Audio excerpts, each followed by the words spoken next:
श्री भागवत भगवान की जय। ओम सहना भवतु सहनो भुनक्तु सह वीर्यं करवावहै तेजस्विनावधीतमस्तु मा विद्विषावहै।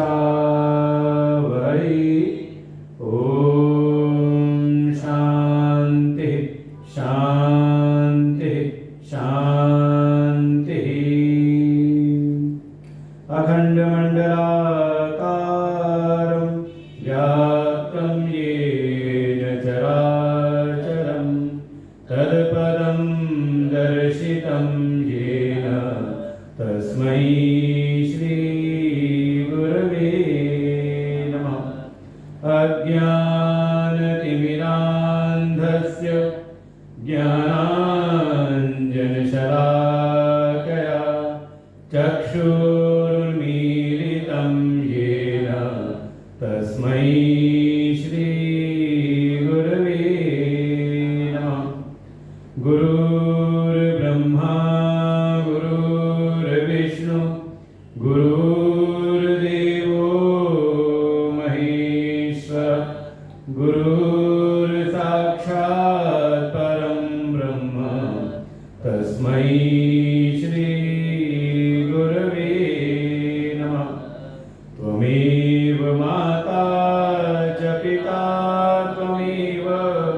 त्वमेव बन्धुश्च सखा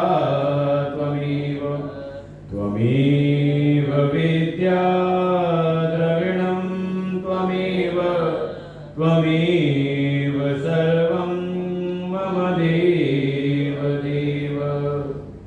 गजाननं भूतगणाधिसेवितं कपित्थजम्बूफलचारुभक्षणम् उमासुतं शोकविनाशकारकं नमामि विघ्नेश्वरपादपङ्कजम्। सच्चिदानन्दरूपाय विश्वोत्पत्त्यादिहेतवे तापत्रयविनाशाय श्रीकृष्णाय वयं नमः। यं प्रवदन्तमनुपेतमपेतकृत्यं द्वैपायनो विरहकातरया द्वावं पुत्रेति तन्मयतया तर्वो विनेदु तं सर्वभूतहृदयं मुनिमानतोऽस्मि।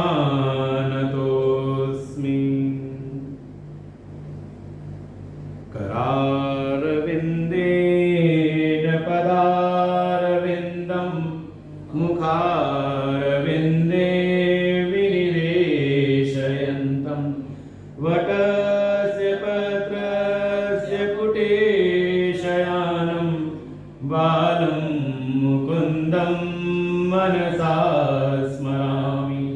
श्रीकृष्ण गोविन्द हरे मुरारे हे नाथ नारायण वासुदेव। जिह्वे पिब स्वामृतमेतदेव गोविन्द दामोदर माधवेति। विक्रेतु कामाखिल गोपकन्या मुरारिपादार्पितचेत्तवृत्ति दध्यादिकं मोहवशादवोच गोविन्द दामोदर माधवेति। गृहे गृहे गोपवधूकदम्बा सर्वे मिलित्वा समवाप्य योगं पुण्यानि नामानि पठन्ति नित्यं गोविन्द दामोदर माधवेति।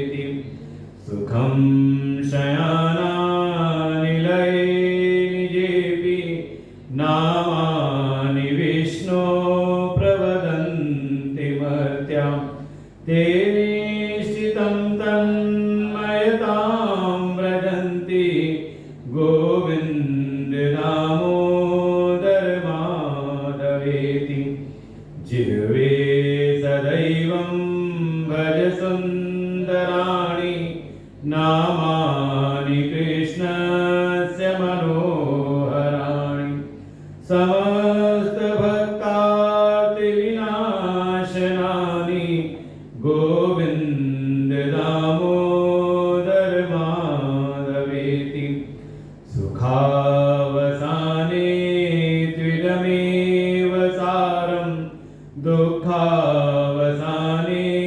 त्विदमेव गेयम् देहावसाने त्विदमेव जाप्यं गोविन्द दामोदर माधवेति जिह्वे रसज्ञे मधुरप्रियात्वं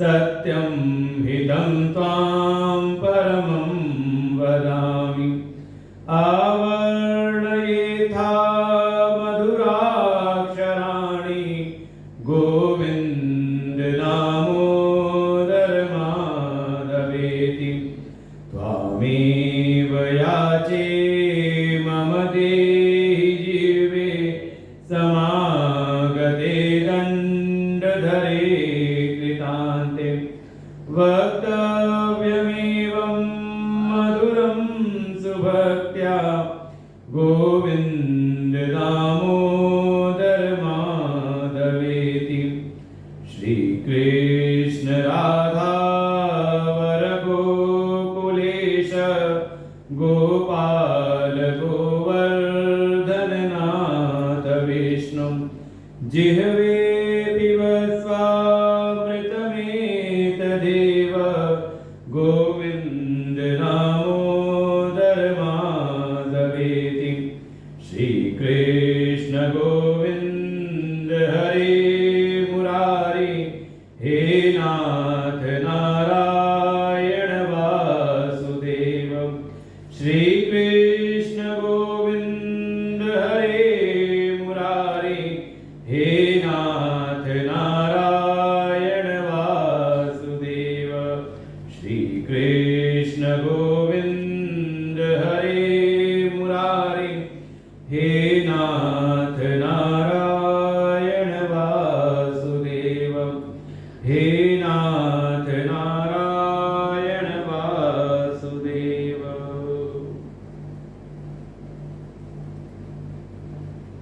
जन्माद्यसतोऽन्वयादितरतः चार्थेषु भिज्ञस्वराट् तेने ब्रह्महृदाययादिकवये मुह्यन्ति यत सूरयः तेजो वारिमृगां यथा विनिमयो यत्तत् सर्गो मृषा धाम्ना स्वेन सदा निरस्तकुहकं सत्यं परम धीमहि सत्यं परम धीमहि धर्म प्रचितकैतवोऽत्र परमो निर्मत्सराणां सतां वेद्यं वास्तवमत्र वस्तु शिवदं तापत्रयोन्मूलनम् श्रीमद्भागवते महामुनिकृते किं वा परैरीश्वर सद्यो हृद्यवरुध्यतेत कृतिभिः शुश्रूषितत्क्षणात्।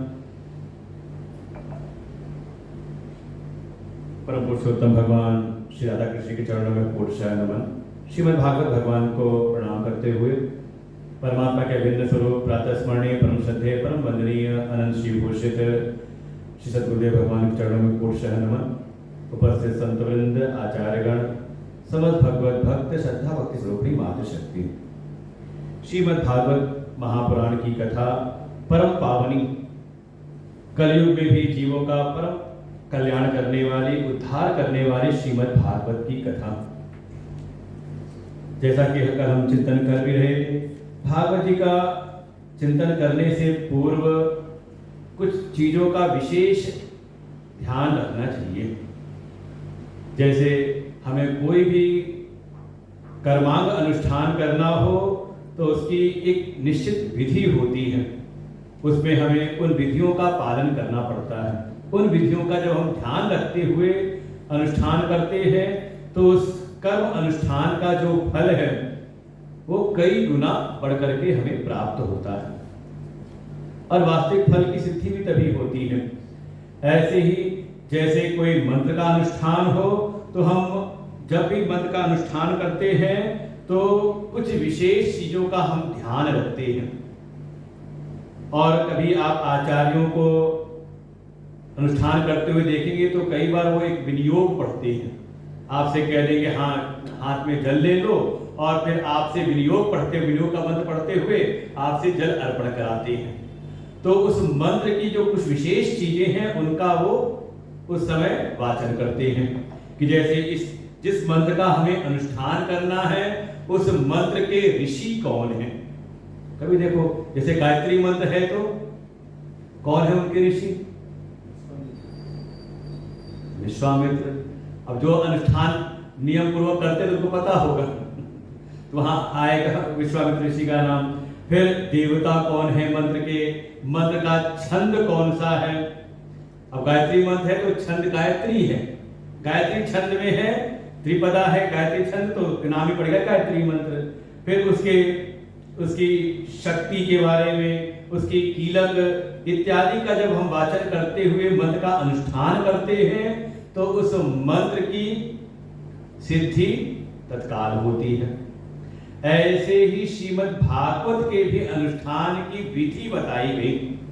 अगर श्रीमद् भागवत का हमें अनुष्ठान करना है, श्रीमद् भागवत का अनुष्ठान हम अपने कल्याण के लिए, अपने आध्यात्मिक उत्थान कल्याण के लिए करना चाहें या अपने पितरों के निमित्त, अपने किसी भी कोई परिवार के किसी भी सगे संबंधी के निमित्त अगर हम इसका अनुष्ठान करना चाहते हैं तो इसका भी विनियोग बताया गया। अब प्रारंभ में ही दिया, ओम अस्य श्रीमद्भागवताख्यः स्तोत्र मंत्रस्य नारदः ऋषि भृति छन्दः श्री कृष्णः परमात्मा देवता ब्रह्म बीजम भक्ति शक्ति ज्ञान वैराग्यै कीलकम मम श्रीमद्भागवत प्रसाद सिद्ध्यर्थम पाठे विनियोग। इस चीज के लिए इस भागवत का हम विनियोग कर रहे हैं। तो पहले ही जो था ऋषि कौन है इसके, तो सूत्रों में आएगा, आगे भी बताया गया, गीयते नारद आदयः, जिसका गायन नारद आदि ऋषियों के द्वारा किया गया है। तो इसके मुख्य देवता हैं देवर्षि नारद। इसलिए भागवत में कथा से तो पहले देवर्षि नारद की कथा आएगी जो हम प्रवेश करेंगे भागवत जी में। तो इसके ऋषि हैं देवर्षि नारद। छंद है बृहति छंद। ये सारे जो भी श्लोक हैं छंदबद्ध हैं, बृहति छंद में है। और इसके देवता कौन है? देखो मन की तरह कहीं ना कहीं कंफ्यूजन सा रहता है, कहीं ना कहीं संशय बना रहता है कि कौन से देवता श्रेष्ठ है, कौन से देवता श्रेष्ठ है, सबसे बड़े भगवान कौन से हैं? देखो उन्होंने कहा नारायण, उन्होंने कहा शिव। और कथा सुन रहे हैं भगवान श्री कृष्ण की। और गणेश चतुर्थी में गणेश जी की स्थापना नहीं की आपने। और सूर्य भगवान नित्य प्रकट देवता है साक्षात, क्या वो नहीं है जिनसे हमारा पूरा जीवन संचालित हो रहा है। सूर्योदय हुआ तो हम जग गए, सूर्यास्त हुआ तो हम सो गए, क्या वो देवता नहीं है? अच्छा, अभी आने वाली फिर नवरात्रि माँ भगवती। अब देखो भगवती, आप देवी भागवत कथा सुनोगे तो वहां सुनाएंगे। फिर कोई मान लो अशक्त हो जाए, जिसमें कोई सामर्थ्य ना रहे, तो चाहे कितना बड़ा भी वो नारायण का भक्त हो, कभी नहीं कहता कि मैं विष्णु से हीन हो रहा हूं। कोई कितना बड़ा शिवोपासक हो, शिव का भक्त हो, कभी नहीं कहता कि मैं शिव से हीन हूं, शिव से रहित हो गया हूं। लेकिन एक बात जरूर कहता है कि मैं शक्ति विहीन हो गया हूं, शक्ति नहीं रही मुझे। तो सबसे बड़ी देवी नहीं हुई मां भगवती? साक्षात शक्ति स्वरूपा है, जिनके बगैर कहते कोई कुछ कर ही नहीं सकता। तात्पर्य यह है कि आप जिसकी भी उपासना में लगे हुए हैं, जो भी जिस भक्त के जो आराध्य हैं, जो इष्ट हैं, उसकी दृष्टि में वही सबसे श्रेष्ठ होने चाहिए। बाकी हम अन्य देवताओं की उपासना करें, उपासना को हम सुने, उनके चरित्रों का हम श्रवण करें, लेकिन जो समर्पण है, एक निष्ठा है, वो अपने इष्ट के प्रति। कथा हम सब सुनते हैं, हम ही लोग सुनाते हैं, अभी श्रावण मास में शिव पुराण कथा सुनाई थी, अभी आगे नवरात्रि में गए थे देवी भागवत भी सुनानी है, और अभी लगातार 2-3 भागवत लगातार है सुना रहे हैं। तात्पर्य समझे पुराणों का जो वाचन है कि जो जिसकी सेवा में, जिसकी उपासना में लगा हुआ है, जो उसके इष्ट हैं, उसके लिए जो प्रमाणिक जो पुराण है वो है उसके इष्ट का पुराण। बशर्ते ये है कि आपके जो उपास है वो वैदिक उपास्य हो, मन माने नहीं, जहां भीड़ देखी तो वहां पे हम चल पड़े, वो नहीं। जिनका वर्णन हमारे वेदों में मिलता है, उन आराध्य की उपासना करते हुए उनमें अपने मन को, अपने चित्त को लगाए रखने के लिए हम उनके चरित्र का वर्णन सुनते हैं, उनकी कथा सुनते हैं, जिससे कि हमारा मन संसार के विषयों से निकल करके एक में लग जाए। और देखो दुनिया में अगर आप देखें, कोई भी अगर विशेषज्ञ होगा तो किसी एक का होगा, है कि नहीं? और जो लगता है ना कि सब कुछ करना जान रहा है, तो समझ लो सबका सब थोड़ा सा जानता होगा। अब पंडित जी आचार्य जी बैठे थे, अपने पुरोहित कर्म में उनकी विशेषता है, माइक वाले हैं तो उनकी अपने कार्य में विशेषता है, ठीक है, बाकी सबका भी उनको ज्ञान है, जानकारियां हैं, लेकिन जो उसका अपना, देखो अगर उसमें कोई विशेषता है, महारत है, तो अब देखो कई बार ऐसा होता है कि हम लोग 7 दिन माइक से जूझते रहते हैं, और वो जो ऑपरेटर होता है वो अपने आगे सुनता नहीं किसी की, कहता इतना मेहनत लगाया हुआ है, दुनिया में सबसे बढ़िया माइक है, लेकिन अब हम लोग समझ जाते, बहस नहीं करते, जानते इसको कुछ आता होता नहीं है, तो कहते हैं अपने मालिक को बुलाओ। और जो विशेषज्ञ है उसको केवल एक इशारा करना है, एक इशारा उसको मिला और वो समझ गया कि जो व्यासपीठ पर जो वक्ता है, क्योंकि देखो माइक वही है लेकिन वक्ता बदल गया तो उसकी सेटिंग बदल जाती है। वो जान गए कि हमें कौन सा माइक किस प्रकार से चाहिए, कैसा चाहिए, वो उन्होंने सेट कर दिया। क्यों? क्योंकि उसके विशेषज्ञ हैं। और कोई विशेषज्ञ ना हो, ठीक है, थोड़ा सुन देख रखा हो कि हाँ वॉल्यूम बढ़ता है, बेस है, ट्रेबल है, सबके सब हाथ का चला लेते हैं। ऐसे ही भक्ति के मार्ग में जो कहता है कि अरे हम तो सबको मानते हैं, हम तो सबको पूजते हैं, वो समझ लो अभी क्या कहते, प्ले स्कूल का विद्यार्थी है। अभी उसने विद्यालय में दाखिला उसका नहीं हुआ है, अभी तो खेलने कूदने की उसकी उम्र चल रही है। अभी सब समझ लो ये रहस्य, जो कम लोग हैं और समझ लो आज बरसात की वजह से ये मुख्य बातें हैं, इसलिए मैंने आज विषय उठाया, ये तो कथाओं में सब पसंद नहीं उठाए जाते। समझने की बात यही है, हमारे इष्ट कौन है, हमने इष्ट का वर्ण किया कि नहीं किया। भक्ति में सबसे पहली जो सीढ़ी है, भक्त भगवान का वर्ण करे। कोई तो जीवन में एक इष्ट ऐसे हो जहां पर ऐसा हो कि हमारी अपनी बुद्धि हम समर्पित कर दें, अपने मन को। देखो शरीर की सेवा तो समर्पित कर देते हैं, लेकिन अंदर से समर्पण नहीं होता। और वो जब होगा तो किसी एक के प्रति हो सकता है, 10 के प्रति बुद्धि अगर समर्पित है तो कहते हैं फिर ये व्यभिचार है। अभी आप लोग के संबंध से समझ लो, अगर पति एक पत्नी के प्रति समर्पित हो तो कहते हैं हाँ ये सदगृहस्थ हैं, पत्नी एक पति प्रति समर्पित हो तो सदगृहस्थ हैं। और अगर कईयों के हो समर्पित हो जाए तो क्या कहते हो? कहते हो ये व्यभिचार कर रही है ना, एक शब्द है अपशब्द के रूप में। ऐसे ही भक्ति के मार्ग में भी जब कोई कहता है हम सबको मानते हैं, सब हमारे हैं, तो समझ लो अभी वो व्यभिचारी भक्ति में लगा हुआ है। और भक्ति करने के लिए शास्त्र क्या कहते हैं? कहते हैं भक्ति ही अव्यभिचारिणी। भक्ति कैसे हो? अव्यभिचारी भक्ति हो, अर्थात एक के प्रति समर्पण हो। तो जो हमारे इष्ट हैं उनका जो पुराण है वो हमारे लिए प्रमाणिक ग्रंथ हो जाता है, बाकी सब हो जाते हैं गौड़। जानकारी के लिए हम उनको भी सुनते हैं, अपने बौद्धिक जानकारी के लिए, लेकिन समर्पण हो जाता है अपने इष्ट के ही जो पुराण है।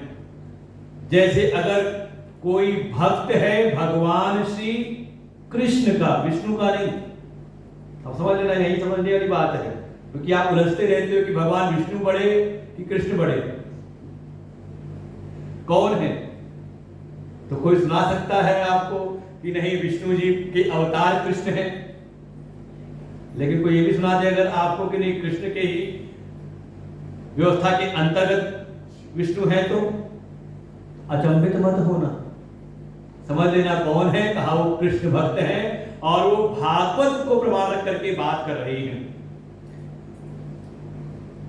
नहीं तो ऐसे अनेकों यहां भागवत में बाकी सब अवतार हैं और भगवान कृष्ण जो है साक्षात अवतारी पुरुष हैं। कृष्णस्तु भगवान स्वयं। ऐसी रामायण में भी वहां के अधिष्ठात्र देवता हैं प्रभु श्री राम, तो वो प्रधान हैं, श्रेष्ठ हैं, और बाकी सब कहा उनके ही सब कहते हैं, उनके ही अनुशासन के अंतर्गत हैं। अब कोई चौपाई है रामायण की, तुम देखन जग पेखन तुम देख निहारे, विधि हरि शंभु नचाव निहारे। प्रभु श्री राम की स्तुति कर रहे हैं कि सारा ये जगत दृश्य है और वास्तव में आप ही एकमात्र दृष्टा हैं, सबको प्रकाशित करने वाले आप ही हैं, और आप ही विधि ब्रह्मा हरि नारायण और शंभु शिव को सबको आप ही संचालित करने वाले हैं।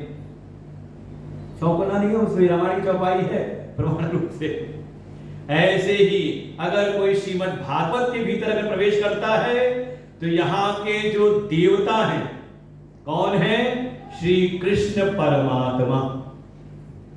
यहां शिव की महिमा नहीं मिलेगी, शिव की कथा आएगी, लेकिन महिमा स्थापित की जाएगी भगवान नारायण की। यहां मां भगवती की भी कथा चर्चा आ जाएगी, लेकिन स्थापित महिमा किसकी है यही समझना पड़ता है।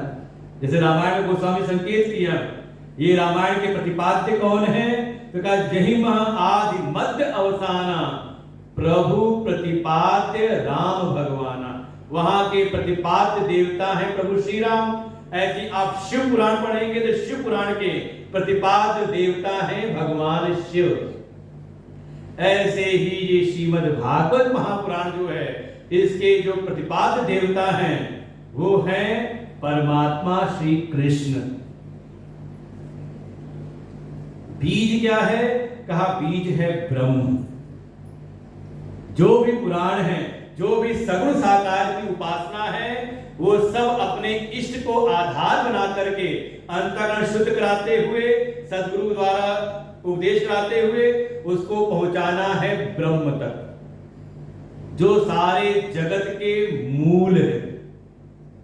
कई 15वां अध्याय पढ़े तो वहां का पहले ही श्लोक यही है, ऊर्ध्वमूलम अधःशाखम अश्वत्थम प्राहुरव्ययम। वहां पर एक उल्टे वृक्ष, कभी गीता जी का 15वां अध्याय की हिंदी पढ़ना तो कभी कभी से बुद्धि चकरा जाएगी। वहां पहले कहा कि उल्टा वृक्ष है, जिसकी जो जड़ है, जड़ किधर होती है? पेड़ की नीचे होती है, शाखाएं ऊपर होती हैं। लेकिन बैठ जाओ, बीच में ना आया करो, बैठ जाओ। हाँ, ये बस व्यास पे कुछ चढ़ाना हो तो पहले आना चाहिए, नियम है।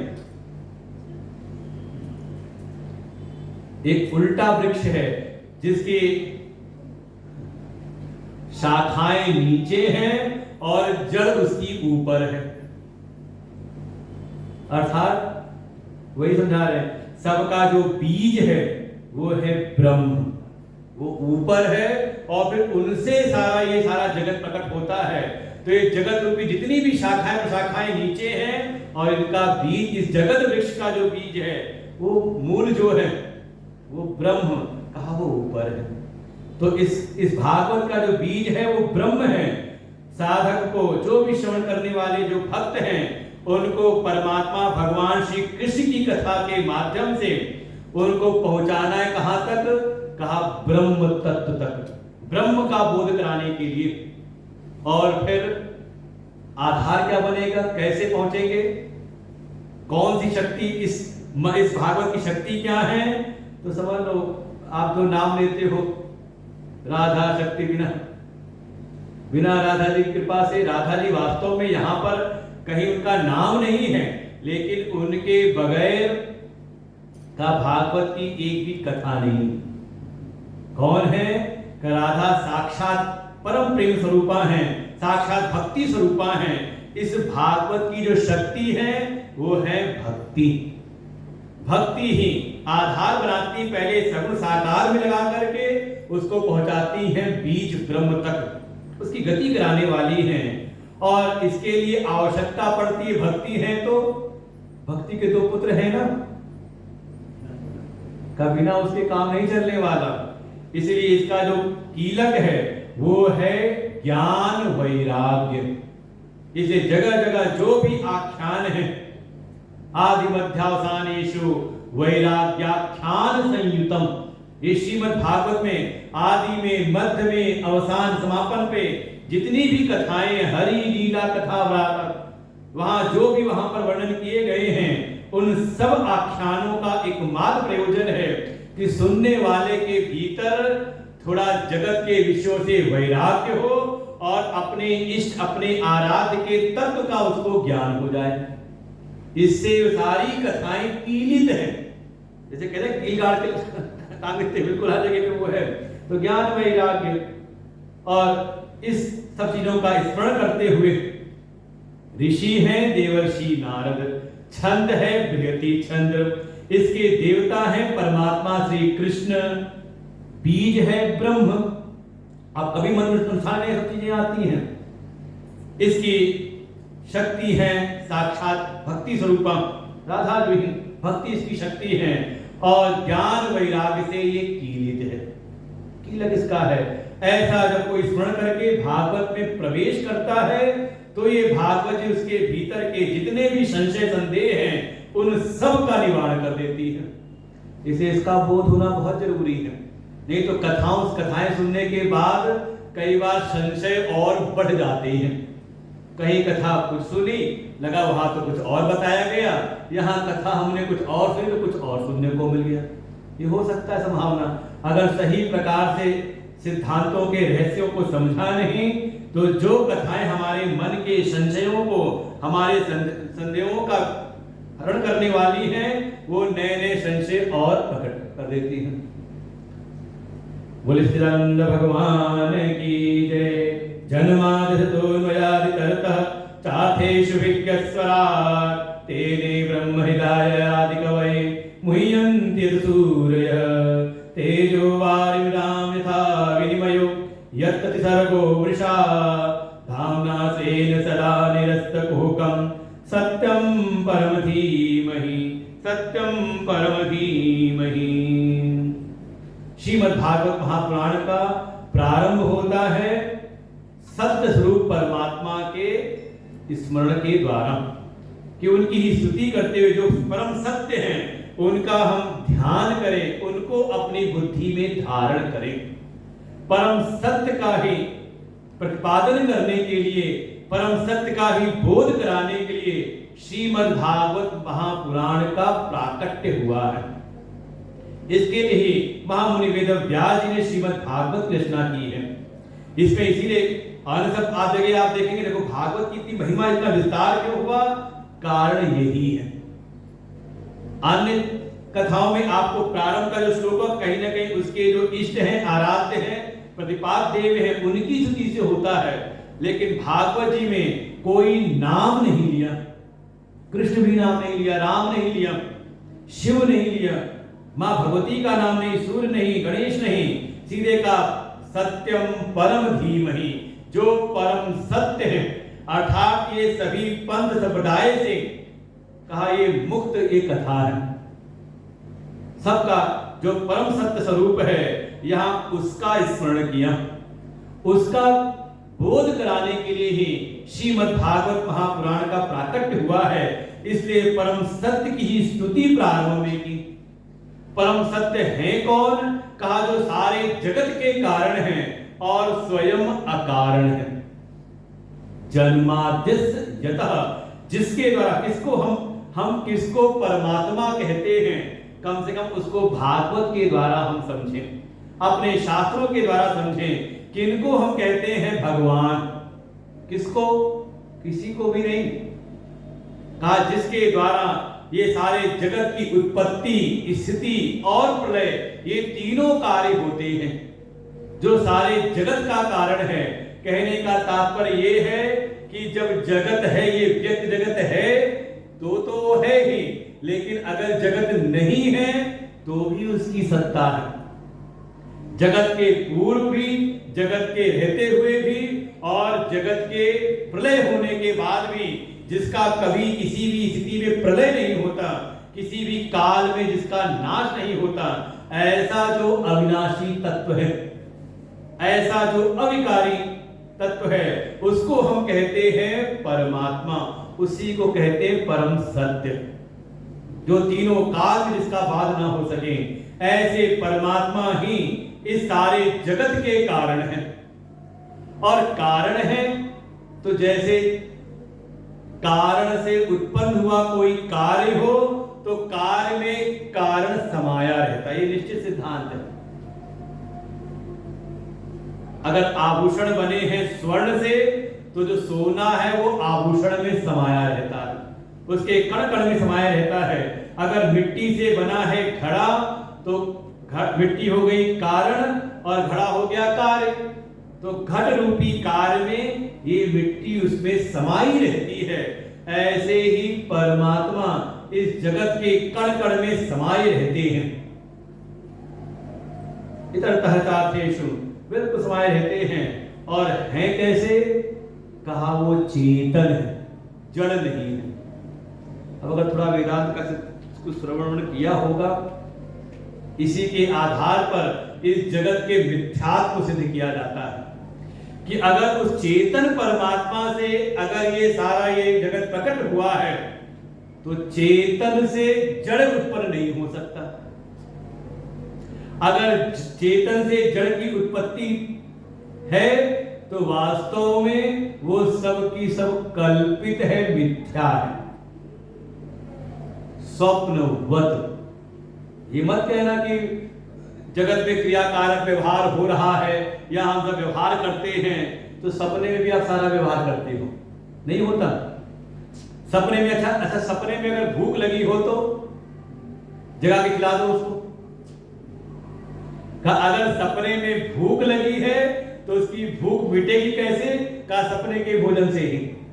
अगर सपने में उसको अगर प्यास लगी है तो उसको जागृत अवस्था वाला जल प्यास नहीं बुझाएगा, उसकी प्यास बुझेगी सपने के जल से ही।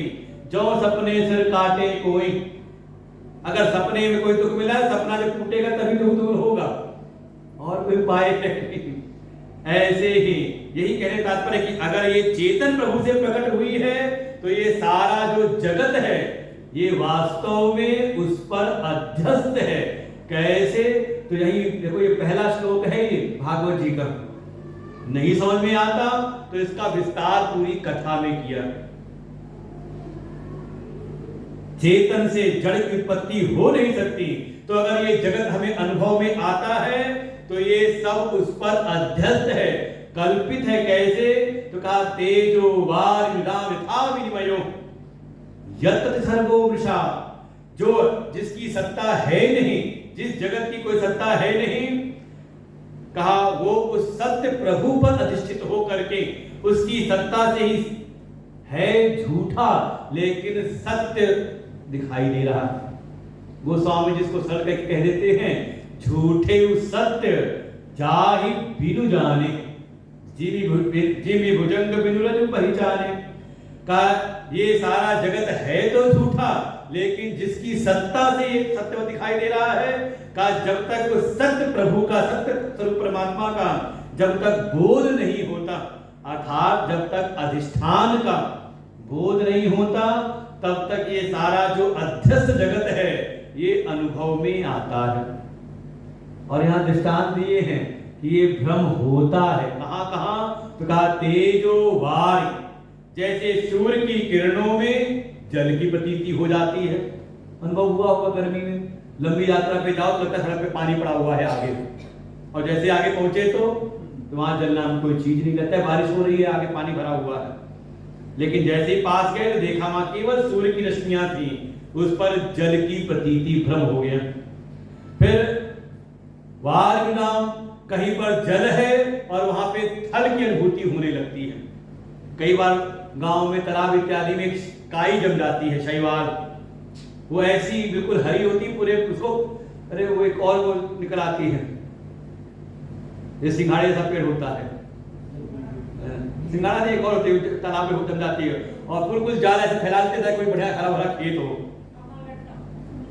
कुंभी कुछ बोलते हैं, हाँ जल कुंभी बोलते हैं। तो वो भी कभी ऐसे घेर लेती तालाब को, लगता है यहाँ पर थल है, लेकिन कोई चले उसके ऊपर तो। और इसका ठीक उल्टा का कई बार जैसे जल पर थल की भ्रांति, ऐसे ही थल पर जल की भ्रांति। ये तो आजकल के बढ़िया बढ़िया घरों में दिखाई देता है, ऐसी फर्श की घिसाई कर देते हैं कि ग्रेनाइट फिनिश हो जाती है, लगता है जैसे पानी गिरा हुआ हो फर्श पे, ये तो दिखाई देता है। और ऐसे ही भ्रम हुआ था कभी, यही इंद्रप्रस्थ में, दिल्ली तो है इंद्रप्रस्थ, यही हुआ था इंद्रप्रस्थ दिल्ली में। कहा किसको? कहा दुर्योधन को। एक कक्ष में गया तो उसको लगा जैसे यहाँ पर जल है, अपनी धोती समेट करके निकलने लगा, लेकिन जैसे ही पैर रखा कि नहीं वो तो थल है। पहुंच गए अगले कक्ष में, उसको फिर वैसे दिखाई दिया, उसको लगा नहीं वो भ्रम हुआ था पिछली बार, यहाँ भी थल होगा, और बिना संभले बिना धोती समेटे उतरे तो पानी में गिर गए। ये सब होता है। ऐसे ही उन परम सत्य पर ही जब तक सत्य का बोध नहीं होता तब तक ये सारा जगत जो कल्पित है, अध्यस्त है। जैसे सपने में हम सुख दुख राग द्वेष सब होता है, लेकिन कब तक? जब तक सपने में है तब तक सब सत्यवत लगता है। स्वकाले सत्यवत भाति प्रबोधे सत्य सब भवेत। लेकिन किसी ने आके जगा दिया तो लगता है जैसे सब सपना था। ऐसे ही जब इस सत्य का ज्ञान हो जाता है, जिसका प्रतिपादन कर रहे हैं श्रीमद् भागवत जी, उन परम सत्य स्वरूप का परमात्मा के जब बोध हो जाता है तो स्वतः ही ये सारा जगत बिल्कुल वैसे बाधित हो जाता है जैसे आकाश की नीलिमा दिखते हुए भी। अच्छा, आकाश दिखाई दे रहा नीला तो है, छतरी नीली ऐसी है? कभी जाओ हवाई जहाज मोड़ करके ऊपर तो समझ में आता है कहीं ये कोई छतरी उतरी है नहीं, ये अनंत आकाश है। और कई बार तो बादलों के बीच से निकल के चला जाता है जहाज, लेकिन लग रहा है ना दिखाई। जो कोई बालक है तो उसको लगे कि हाँ कोई औंधा तवा पड़ा हुआ है, पहली पूजी जाती थी नीले रंग की। लेकिन जो जान गया तो जानने के बाद देखो, ऐसा नहीं कि जगत ये आकाश के नीलापन हट जाएगा। आपने जाके देख लिया, जान गए कि कोई नीली छतरी ऐसी नहीं है, कोई नीली छत नहीं है, लेकिन दिख तो अभी भी रही है। ज्ञान हो गया यथार्थ का, लेकिन दिख तो अभी भी रही है, दिख रही है। लेकिन बुद्धि में ये ज्ञान के साथ में कि ऐसा कोई नीली छत है नहीं, इसे कहते हैं बाधित हो जाता है बुद्धि में। ऐसे ही जब सत्य का बोध होता है तो उसकी दृष्टि में उसके सामने से ये नहीं कि जगत हट जाएगा, जगत गायब हो जाएगा। जगत दिखता है लेकिन उसके प्रति ना तो उसका कोई राग होता है, ना ही कहीं द्वेष होता है। बिल्कुल सब लगता है कि अपने आत्म स्वरूप पर ही ये सारा जगत कल्पित है, माया से प्रकट हो रहा है। इस यथार्थ तत्व का बोध कराने के लिए ही श्रीमद् भागवत की कथा है। वास्तव में सत्य स्वरूप परमात्मा है, उनमें कोई माया की छाया नहीं है। धामना से सदा निरस्त हुक्म, वो जो परम सत्य स्वरूप परमात्मा है उनमें कोई ये सारा ये जो दृश्य दिखाई दे रहा है कुछ नहीं, कोई माया नहीं। वो निर्विकार परम शुद्ध नित्य शुद्ध बुद्ध मुक्त स्वरूप वो परमात्मा है, वही अपनी आत्मा है। यही ज्ञान कराने के लिए श्रीमद् भागवते महामुनि कृते महामुनि वेद व्यास जी ने श्रीमद् भागवत महापुराण का रचना की, उसका किया उन्होंने। और करते हुए उस परम सत्य को कैसे अनुभव करें, उसके लिए जो परम साधन है, और वो साधन है धर्म। और धर्म परम धर्म, धर्म प्रवचन का एक वो परम धर्म का यहाँ निरूपण किया है। और वो परम धर्म भक्ति के अतिरिक्त कुछ और नहीं। बस भक्ति कैसी हो? निष्कपट निश्चल भक्ति हो। और वो तभी होगी जब मन के भीतर कोई कामना ना हो। अच्छा, मान लो आपकी कोई आकर के स्तुति करे, आपकी खुद खूब बड़ाई करे, आपके पास बैठ करके आपकी महिमा का गायन करे, और जब आप उसकी स्तुति से प्रसन्न हो जाओ, खूब आप प्रसन्न हो जाओ, उसको चाय भी पिलाओ, अरे बैठो बैठो बातचीत करो, और जब आप प्रसन्न हो गए तब उसने अपना कोई एक काम आपको बताया, अरे हम तो आपके पास इसलिए आए थे। अब बताओ चित्त में क्या स्थिति होगी?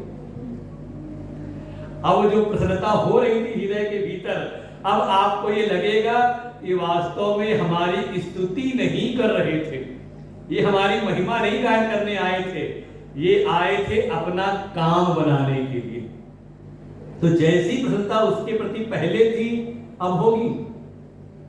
कहा नहीं, मना नहीं कर सकती, महिमा उसने गा दी, प्रशंसा कर दी है, तो अब मना कैसे करे? तो मजबूरी हो गई, फंस गए। और मन में यही आता है, आज तो हम फंस गए, धोखा खा गए इससे। होता है कि नहीं? अब यही विचार करो, आप जाओ भगवान की मंदिर में, भगवान की सेवा करो, भगवान की नित्य उपासना, भगवान का पूजन करो, और पूजन उपासना भक्ति करने के बाद भगवान के सामने अपनी फरमाइश लगा दो तो, हे प्रभु क्या क्या चाहिए, कोई करना नहीं है, आप रख दो तो समझ ले आपने धर्म का पालन तो किया। ठीक है, कोई मन में अर्थ की कामना है तो आपने भगवान को ही माध्यम बनाया, तो ये धर्म तो हुआ, लेकिन ये परम धर्म भक्ति नहीं हुई। परम भक्ति तो वो है जिसमें किसी प्रकार का कोई कपट ना हो, कोई छल ना हो, ऐसी निष्कपट भक्ति के माध्यम से ही उस परम सत्य का अनुभव होता है।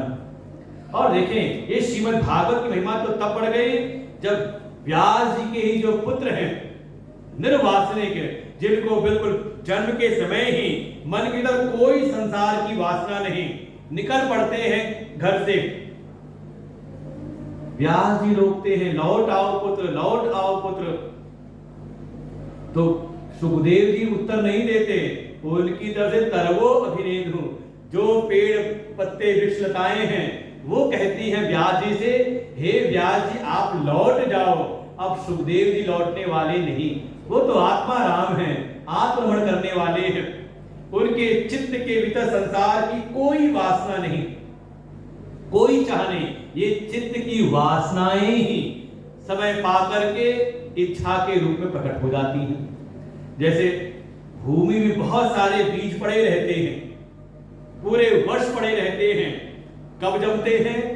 कहा जब बरसात होती है, पानी खूब गिरता है, नमी मिली तो वो पृथ्वी में छुपे हुए बीज कहा वो अंकुरित हो जाते हैं। ये समझे, यही चित्त के भीतर जो जन्म जन्मांतर के संसार के विषयों की जो वासनाएं सुप्त रूप में हमारे अवचेतन मन में पड़ी हुई हैं, मौका पा करके यही एक इच्छा का रूप ले लेती हैं, यही कामनाओं का रूप ले लेती हैं। आवश्यकता है कि ठीक है, संसार की वासनाएं चित्त में हैं, जन्म जन्मांतर पड़ी हुई हैं, ऐसी साधनाओं, ऐसी भक्ति करें कि धीरे धीरे भगवान की उपासना से ये संसार की वासना मिट जाए और इसमें भगवत वासना आकर के जड़ जमा ले। तो समझ ले, तब साधना की आपकी सफलता है। और बाकी संसार की वासनाएं भी चल रही है इसी में, इसमें पूजा उपासना की वासनाएं भी हैं, तो अपना खेल दिखाती रहती दोनों। जब तक भगवत वासनाएं प्रगाढ़ ना हो जाएं, और ये ऐसा ही जीवन सुखदेव जी का, जब ऐसे परम विरक्त, परम निर्वासनिक भगवत रमण करने वाले महामुनि सुखदेव जी के मुख से जब ये श्रीमद् भागवत रचना की है व्यास जी ने, पिताजी ने, और वही जब उनके पुत्र सुखदेव जी के मुख से निकली तो कहा इसकी तो महिमा कई गुना बढ़ गई, सुखमुखात बिल्कुल अमृत समान हो गई। ऐसी ये जो भागवत है, इसके द्वारा जो परम वेद्य है, जो परम जानने योग्य परम सत्स्वरूप परमात्मा है, उनको जानना चाहिए। और उनको अगर कोई जानने के साधना करे, जिस क्षण संसार की वासनाएं मिट जाती हृदय से, तो ऐसा चित्त हो जाता है अवरुद्ध। देखो योग की साधना भी यही लेके जाती है, योगश्च वृत्ति निरोधक। जो बड़े बड़े योग की साधना करने के बाद भी चित्त निरुद्ध नहीं हो पाता आज के समय में, वो श्रीमद् भागवत कथा श्रवण करे, और इसमें भी जब दशम स्कंद की कथा प्रारंभ होती है उसका कोई चिंतन करे तो स्वतः ही मन के भीतर से संसार की वासनाएं दूर हो जाती हैं, और ऐसा शुद्ध मन बिल्कुल अवरुद्ध हो जाता है, निरुद्ध हो जाता है, और ऐसे ही शांत निर्मल मन में वो परमात्मा श्री कृष्ण उनका अनुभव होता है, उनके परम सत्य स्वरूप की अनुभूति हो जाती है। कथा प्रारंभ हो, देखो समझाना ये है, जो अभी तक आपने सुना नहीं समझ में आया तो सिद्धांत की स्थापना पहले कर दी, सूत्र की स्थापना कर दी कि किस चीज के लिए भागवत का प्राकट्य हुआ है।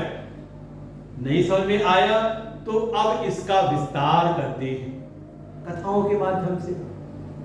नई विशेष निविष क्षेत्रे विषय शौनकादय सत्यम सर्गाय लोकाय सहस समासत तैकदा तु मुनयः प्रातः हुताग्नयः सत्कृतं सुतमासीनं पप्रच्छुदमादरात्। परम पावन क्षेत्र है नैमिषारण्य तीर्थ, जहां पर एक समय हजारों ऋषि एकत्र हुए।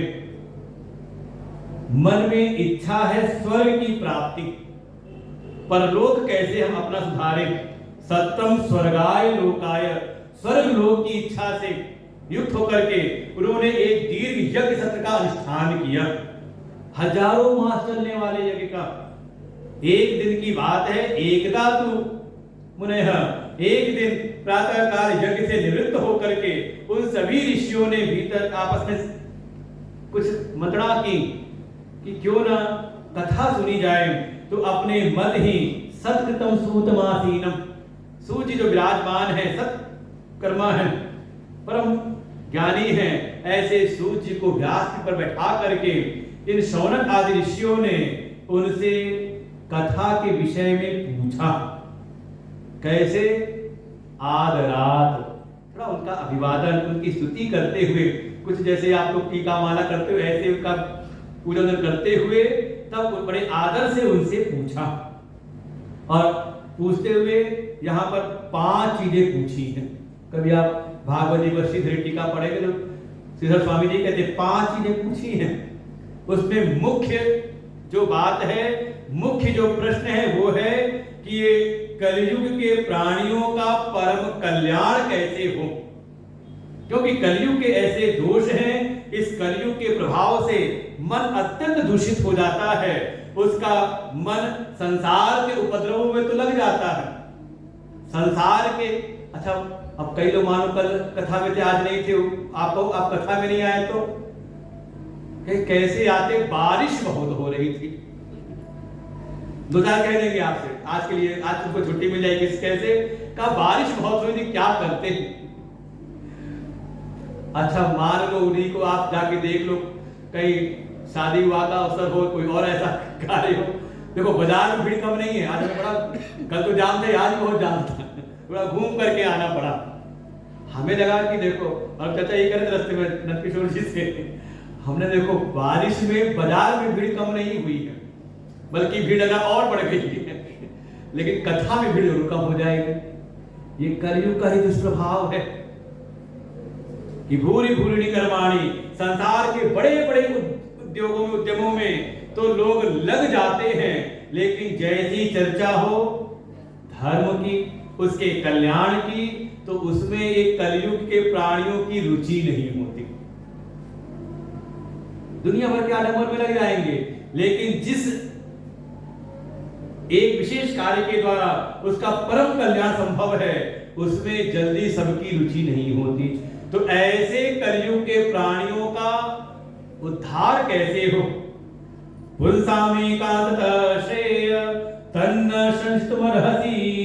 हमें आप बताइए ऐसा कोई उपाय जिसमें किसी प्रकार का कोई संशय संदेह ना हो।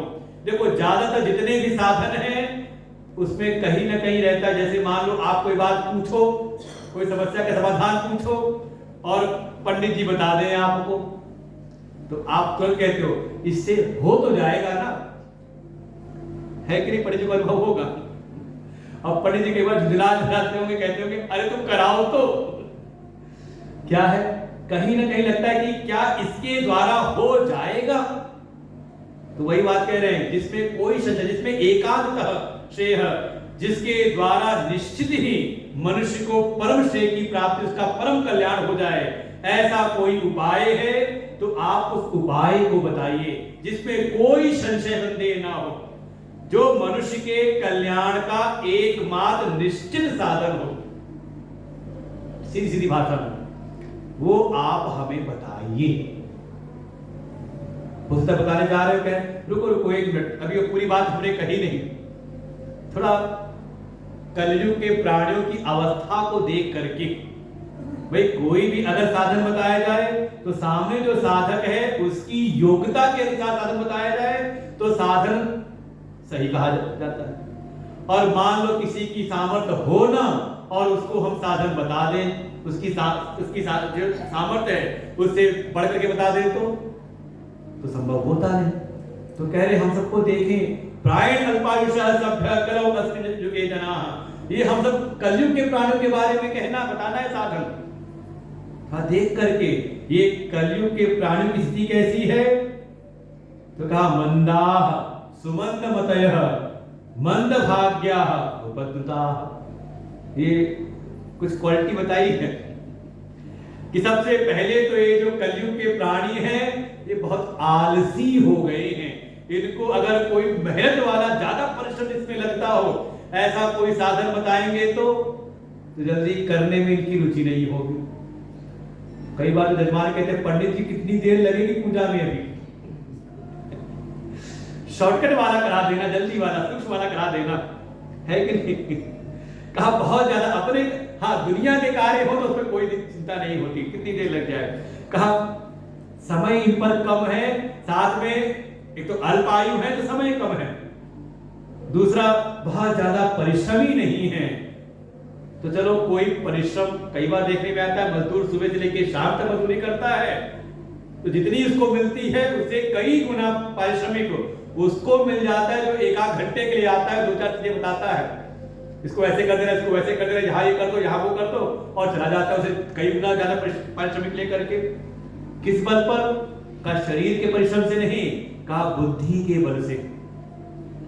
तो कहा शरीर से तो है ये मंद आलसी, का बुद्धि से तो सुमंदमतया, बुद्धि तो और भी ज्यादा अपने कल्याण के कार्यों में, धर्म के कार्यों में इनकी बुद्धि नहीं लगती। अब मान लो पढ़ना हो भागवत, और भागवत है संस्कृत में और संस्कृति नहीं आती हमें, देखो ये षड्यंत्र है हमारे सनातनियों के खिलाफ में। बाकी सबके धर्म में जिस भाषा में है उनको बचपन से व्यवस्था की जाती पढ़ाने के लिए, वहां जाएंगे मौलवी साहब बचपन से ही। हमारे यहाँ पंडित जी, कोई आचार्य, कोई संत कब आए? का आए नहीं, बुला लिया तो आए, सब वृद्ध वृद्ध विहंगतः आए। कब आए? का प्रारंभ से, कहा ना बुद्धि उद्धि ज्यादा लगती नहीं, पढ़ना ही नहीं जानते, पढ़ेंगे नहीं तो सही बात समझते नहीं, फिर जो दुनिया में जो उल्टा पुल्टा बता दे उसको ही सत्य मान लेते हैं। मंदमत या बुद्धि से भी सुमंद, अच्छी प्रकार से मंद हैं, और परिणाम इनका भाग्य भी बहुत अच्छा नहीं। ऐसे प्राणियों का कल्याण कैसे हो, आप हमें बताइए। आप बताइए, देवक्या वासुदेवस्य जातो यस्य चिकीर्षया, वो जो परमात्मा, निर्गुण निराकार परमात्मा जो देवकी और वसुदेव को माध्यम बना करके प्रकट हुए, तो किस इच्छा से, उनकी कर्म कौन कौन से उन्होंने कर्म किए, कौन कौन सी लीलाएं की, और तो और वो जब अपने स्वधाम को गमन कर गए, अपने गोलोक धाम को चले गए, तो उनके जाने के बाद पृथ्वी पर धर्म को किसका आश्रय प्राप्त हुआ। ऐसे ऐसे उन्होंने प्रश्न पूछे और फिर सूत उपदेश देना प्रारंभ करते हैं। सूतवाच यं प्रव्रजन्तमनुपेतमपेत कृत्यं द्वैपायनो विरह कातरया जुभाव पुत्रेति तन्मयतया तरवो विनेदु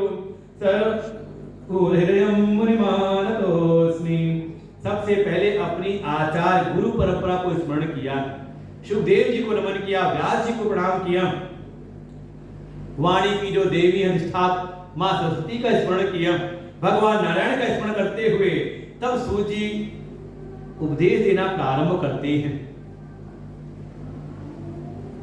कहते हैं शौनक आदि ऋषियों, सबसे पहली बात तो ये ध्यान करनी चाहिए कि जो जीव का जन्म हुआ है तो जन्म से ही उसके भीतर संसार के विषयों को भोगने की इच्छा बनी रहती है। वो पूर्व की वासनाएं साथ में आती हैं। माया मरी न मन मरा, मर मर गया शरीर।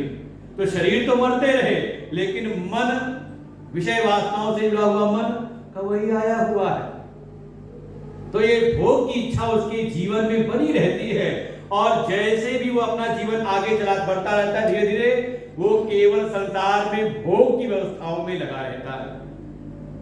भोग इच्छु बन करके ही पूरा जीवन व्यतीत करता है, और आखिरी में उसके हाथ कुछ आता नहीं, कुछ आ रहा है।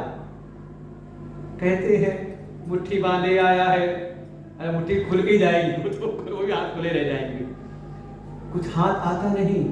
बस हाथ ये है उसकी गति समझे कैसे। किसी संत ने बड़ा अच्छा सुनाया कि गंतव्य अगर संसार के भोग हैं तो हो सकता है प्रयास करे तो उसकी यात्रा में कहीं ना कहीं सुलभता हो जाती है, संसाधन बन जाते हैं। लेकिन जो रास्ते में, जैसे कोई रेलगाड़ी है, उसके रास्ते में कुछ निश्चित स्टेशन रहते हैं। हाँ, किसी ने परिश्रम किया तो अपने स्तर को बढ़ा लेता है। रेलगाड़ी निकली निश्चित गंतव्य के लिए, तो वहां पे कुछ रास्ते में स्टेशन पड़ेंगे। बस इतना है, संसार में जो पुरुषार्थ करता है तो हो सकता है उस ट्रेन में कोई जनरल बोगी में है, धक्के खा रहा है जनरल बोगी में, कोई चला गया स्लीपर में, थोड़ा उसको सैया मिल गई, कोई चला गया एसी में। हो सकता है फर्स्ट एसी में कंपार्टमेंट में अकेले रह रहा, बढ़िया चाय पानी नाश्ता करते हुए, इतना ही तो परिवर्तन होगा, और क्या होता है। लेकिन स्टेशन तो वही पड़ेंगे ना रास्ते में, जो जो पढ़ने थे, उसमें तो परिवर्तन नहीं हुए। तो ऐसे ही जो भोग इच्छुक करके भोग को ही लक्ष्य बना करके जीवन जीता है, तो हो सकता है कुछ पूजा पाठ भी करता हो, कुछ उपासना भी करता हो, तो कुछ संसार में परिश्रम करता हो, तो उसके स्तर में बदलाव आ जाता है। कहीं कोई मजदूरी कर रहा है, शायद झोपड़ी में रह रहा है, कोई किराए के मकान में, कोई अपने मकान में, कोई हवेली में। लेकिन जीवन के स्टेशन तो वही आएंगे ना, कौन से? देहिनोस्मिन् यथा देहे कौमारम यौवनम जरा। स्टेशन कौन से आएंगे? कभी बाल्यावस्था में थे, कभी युवा हो गए, कभी हो गए वृद्ध। ये पड़ाव है आपके रेलगाड़ी के, आपकी यात्रा गाड़ी की यही पड़ाव है। आप बाल्यावस्था से चले गए जवानी में, जवानी की अपनी मौज थी, उसके बाद आ गए वृद्धावस्था में, और आखिरी में हाथ क्या आया? खाली हाथ, कुछ हासिल नहीं हुआ। तो जीवन में जो भोग इच्छा है, भागवत जी में प्रारंभ में सूत्र दिया है सूत जी ने कि थोड़ा सजग हो जाए, संतों के सानिध्य में आके कथा आदि सुन करके वो जो भोग इच्छु है वो बन जाए धर्मात्मा। जो भी करे सोच विचार के करे, भूल करके भी जीवन में कोई अधर्म ना हो। क्योंकि देखो, भोग इच्छा अगर प्रबल है तो ऐसा व्यक्ति अधर्म करने में कभी परहेज नहीं करता। अगर भोग इच्छा प्रधान हो जाए तो कहता है अरे सब सुनते हो, सब चलता है दुनिया में, ये लोकोक्ति चल गई। अरे बाद में कौन देखता है, बाद सब मौज करते, कोई मौज नहीं करते। लेकिन का थोड़ा भोग इच्छा से थोड़ा भोग इच्छा कम करे, थोड़ा जो कर्म की सामर्थ्य कर्म करे तो धर्म से युक्त होकर के कर्म करे, धर्म के मार्ग का ना त्याग करे। जो भी कर्म करे उससे ध्यान रखे कि चित्त दूषित ना हो, बल्कि हमारा अंतःकरण शुद्ध हो। और वो रास्ता है धर्म का। धर्म के मार्ग चल करके ही अंतःकरण की शुद्धि होती है, और जब अंतःकरण शुद्ध होता है तो ऐसे शुद्ध अंतःकरण में ही भगवान की कथाओं से प्रीति होती है। ये लक्षण दिखाया है और कोई बाहर से बड़े बड़े धर्म के अनुष्ठान करता हुआ दिखाई दे और उसके जीवन में कथा से प्रीति ना हो तो सूर्य जी कहते हैं यहीं पर धर्म स्वानुष्ठाम पुंसः वित्सक्सेन कथासुय नोत्पादे देते श्रम एव ही केवलम। कोई बाहर जगत में बड़े बड़े धर्म का अनुष्ठान करते हुए दिखाई देता है, सुअनुष्ठित अच्छी प्रकार से धर्म का अनुष्ठान करता है, लेकिन धर्म अनुष्ठान के परिणाम स्वरूप उसके हृदय की शुद्धि और शुद्ध हृदय से वो उसका भगवान की कथाओं में प्रेम नहीं होता, भगवान की कथाओं से अनुराग नहीं होता, तो वास्तव में उसका जो धर्म दिखाई दे रहा है बाहर से वो केवल आडंबर मात्र है, कहीं ना कहीं उसमें दोष है। क्योंकि धर्म का एक निश्चित स्वभाव है, वो धार्मिक व्यक्ति के अंतःकरण को शुद्ध करके उसके भीतर कथा की जिज्ञासा उत्पन्न कर देते हैं। ये लक्षण दिखाया पहले ही। इसलिए भागवत जो है ये अपने जीवन की कथा है। हम पहले अपने जीवन का स्वयं अवलोकन करें और भागवत के आधार पर यात्रा करें तो समझ लो आप कुछ भागवत की कथा सुन करके आप भक्ति के मार्ग में आगे बढ़ रहे हैं।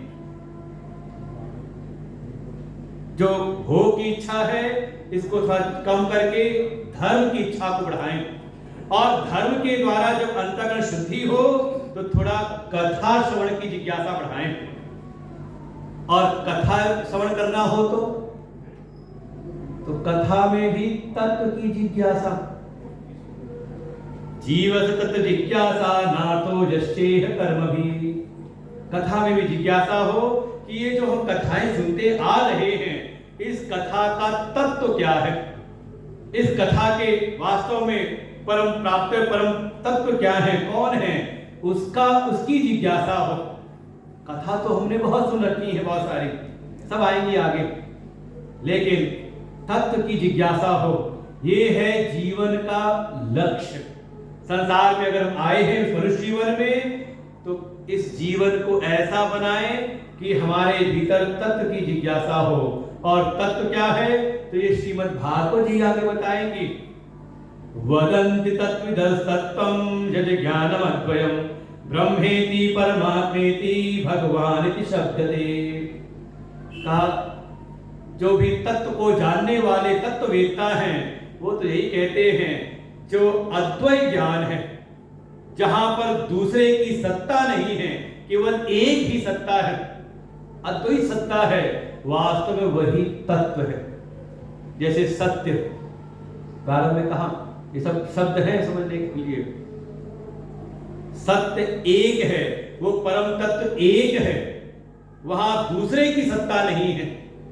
जब तक ये बोध न हो जाए, आप यही समझ लो, जो दिख रहा है, जितने दृश्य हैं, दृश्य में भेद होते हैं, दृश्य में नाना तो होंगे, अलग अलग रूप हैं, अलग अलग आकृतियां हैं, अलग अलग रंग हैं, लेकिन इन सबको देखने के लिए आंख कितने प्रकार की चाहिए होती है। छोटी छोटी चीज को देखने छोटी आंख हो, बड़ी चीज को देखने लिए बड़ी आंख होनी चाहिए। होता है ऐसे कहा, जैसे बाहर के जो दृश्य हैं इसमें अनेकों भेद हैं, नाना प्रकार के दृश्य हैं, लेकिन ये सब देखी जाती हैं एक नेत्र से। जैसे बाहर अनेकों प्रकार के शब्द हैं लेकिन सुनने के लिए कान एक है, अनेकों प्रकार की सुगंध हो लेकिन सूंघने के लिए एक ही तो है। अलग अलग तरह की नाक होनी चाहिए, छोटी बड़ी चपटी बड़ी कैसी। जैसे अनेकों प्रकार के रस षड रस हैं लेकिन स्वाद के लिए जानी जाती है एक जिह्वा से, ऐसे ही जो कुछ भी बाहर दिखाई देता है ये सब का सब दृश्य है, अनेक हैं, और इसीलिए सब मिथ्या हैं, झूठे। जो दिख रहा है वो सत्य नहीं है, बल्कि जिसको दिखाई दे रहा है, किसको, हम कहना आंख को, आंख की दृष्टि बन रही है। क्यों हम आपकी आंख को देख रहे हैं, आप हमारी आंख को देख रहे हो, अरे शीशे में नहीं देखते अपनी आंख। और नहीं तो आंख भी जानी जाती है कि आज दिख रहा है, आज कम दिख रहा है, आज बिल्कुल नहीं दिख रहा। आज हमारे महाराज जी ने कहा आज तो चश्मा लगाया तो दूर का दिखाई दे रहा है हमने कहा चश्मा लगाया इसलिए गए आपकी दृष्टि बढ़ाने के लिए। क्या हो रहा है, ये आंखों के भेद, आंखों में भेद बन रहे हैं ना, लेकिन उसको भी आप जानते हो। तो ये जो कुछ भी दिखाई दे रहा है, चाहे वो बाहर के दृश्य हो, चाहे अपने भीतर के, हम अपने इंद्रियों के साथ में अपने मन बुद्धि को भी जानते हैं। मन बुद्धि की भी अनेक रंगों को, तरंगों को हम जानते हैं, लेकिन जानने वाला यही समझ, यही समझाना है। ये जितना कुछ भी दिखाई दे रहा है अनेकों रूप से, ये सब के सब अनेक हैं, बाहर ये सब के सब मिथ्या हैं। सत्य जिसको ये दिखाई दे रहे हैं वो सत्य है। उस आत्मा को जानो।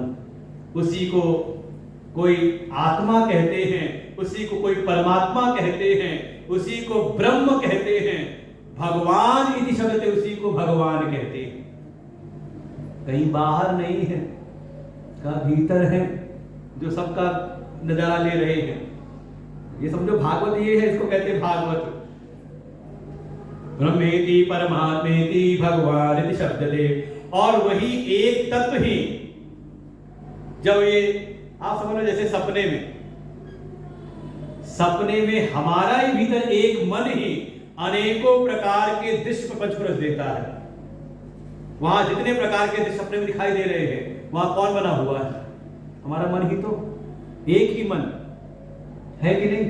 जैसी जैसी चित्त की तरफ वासनाएं थी, सात्विक वासनाएं थी तो आपके सत्वगुण के दृश्य दिखाई दिए, रजोगुणी वासनाएं तो रजोगुणी सपने दिखाई दिए, और तमोगुणी वासनाएं थी तो हो जाए किसी सत्यानाश होते हुए कर दिखाई दे रहे होंगे।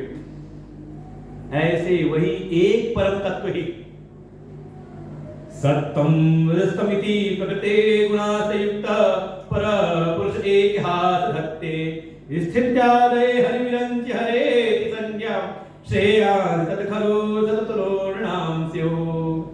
वो एक ही परम तत्व जिसको हम ब्रह्म कहते हैं, जिसको परमात्मा कहा, जिनको भगवान कहते हैं, वो एक तत्व ही जब अपनी प्रकृति के 3 गुणों को धारण करते हैं तो वही प्रकृति के रजोगुण को धारण करते हैं तो सृष्टि का सृजन करने वाले हो जाते हैं। उन्हीं का नाम पड़ता है ब्रह्मा।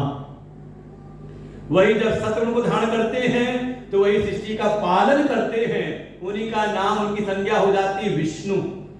और वही जब सृष्टि का संहार करते तमोगुण को धारण करके तो उन्हीं की संज्ञा हो जाती है शंभु। है कौन?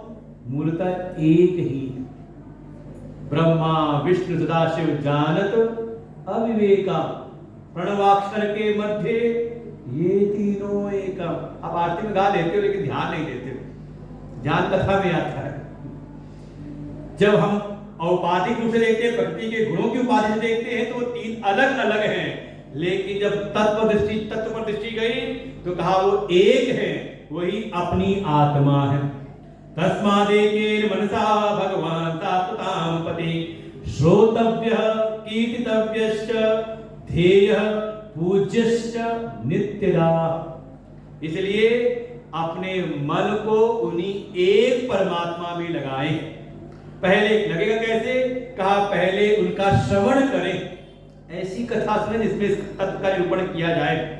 पहले श्रवण करें, फिर जो श्रवण किया उसका ही मनन करें, उसका ही ध्यान करें, और पूज्य श्रितदा पूजन करते हुए उस एक तत्व का ही। ठीक है, हम विग्रह में अपने आराध्य का पूजन करते हैं, लेकिन पूजन करते समय ये बोध बना रहे कि जिनकी हम पूजा कर रहे हैं इनके भीतर जो चेतन है वही सर्वव्यापक चेतन तत्व है और वही मेरी आत्मा है।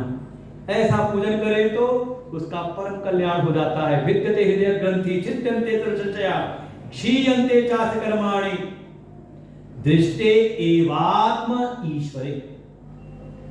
ऐसा कोई अगर श्रवण करे, मनन करे, ध्यान करे तो उसके हृदय की जो अविद्या ग्रंथियां हैं सब कट जाती हैं, भीतर के सारे संशय निवृत्त हो जाते हैं।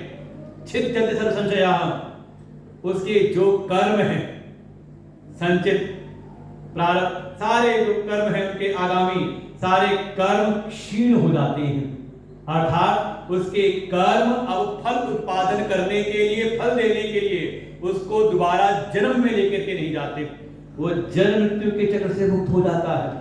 लेकिन कब? कहा जब अपनी दृष्ट एवात्म ईश्वरे, जब वो अपनी आत्मा में ईश्वर का दर्शन कर लेता है, उस तत्व का दर्शन कर लेता है। वही तत्व जिनका कार्य था ना सृष्टि का पालन करने के लिए।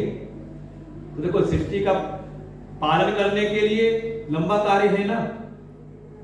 जैसे आपको घर बनाना हो तो जो राजगीर है वो आता है एक बार, घर को बनाने वाला ठेकेदार आएगा एक बार, बना करके चला जाएगा। कभी तोड़ के गिराना हो तो तोड़ने वाले भी आते हैं आखिरी में।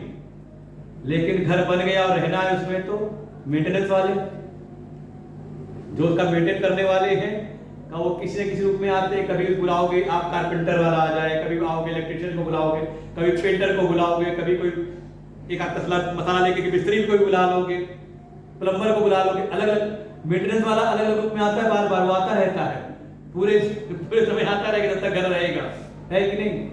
तो ऐसे ही सृष्टि का सृजन करने वाले ब्रह्मा जी करके बैठे हैं, संहार करने वाले इंतजार करते हैं जब समय आएगा तो प्रलय करेंगे।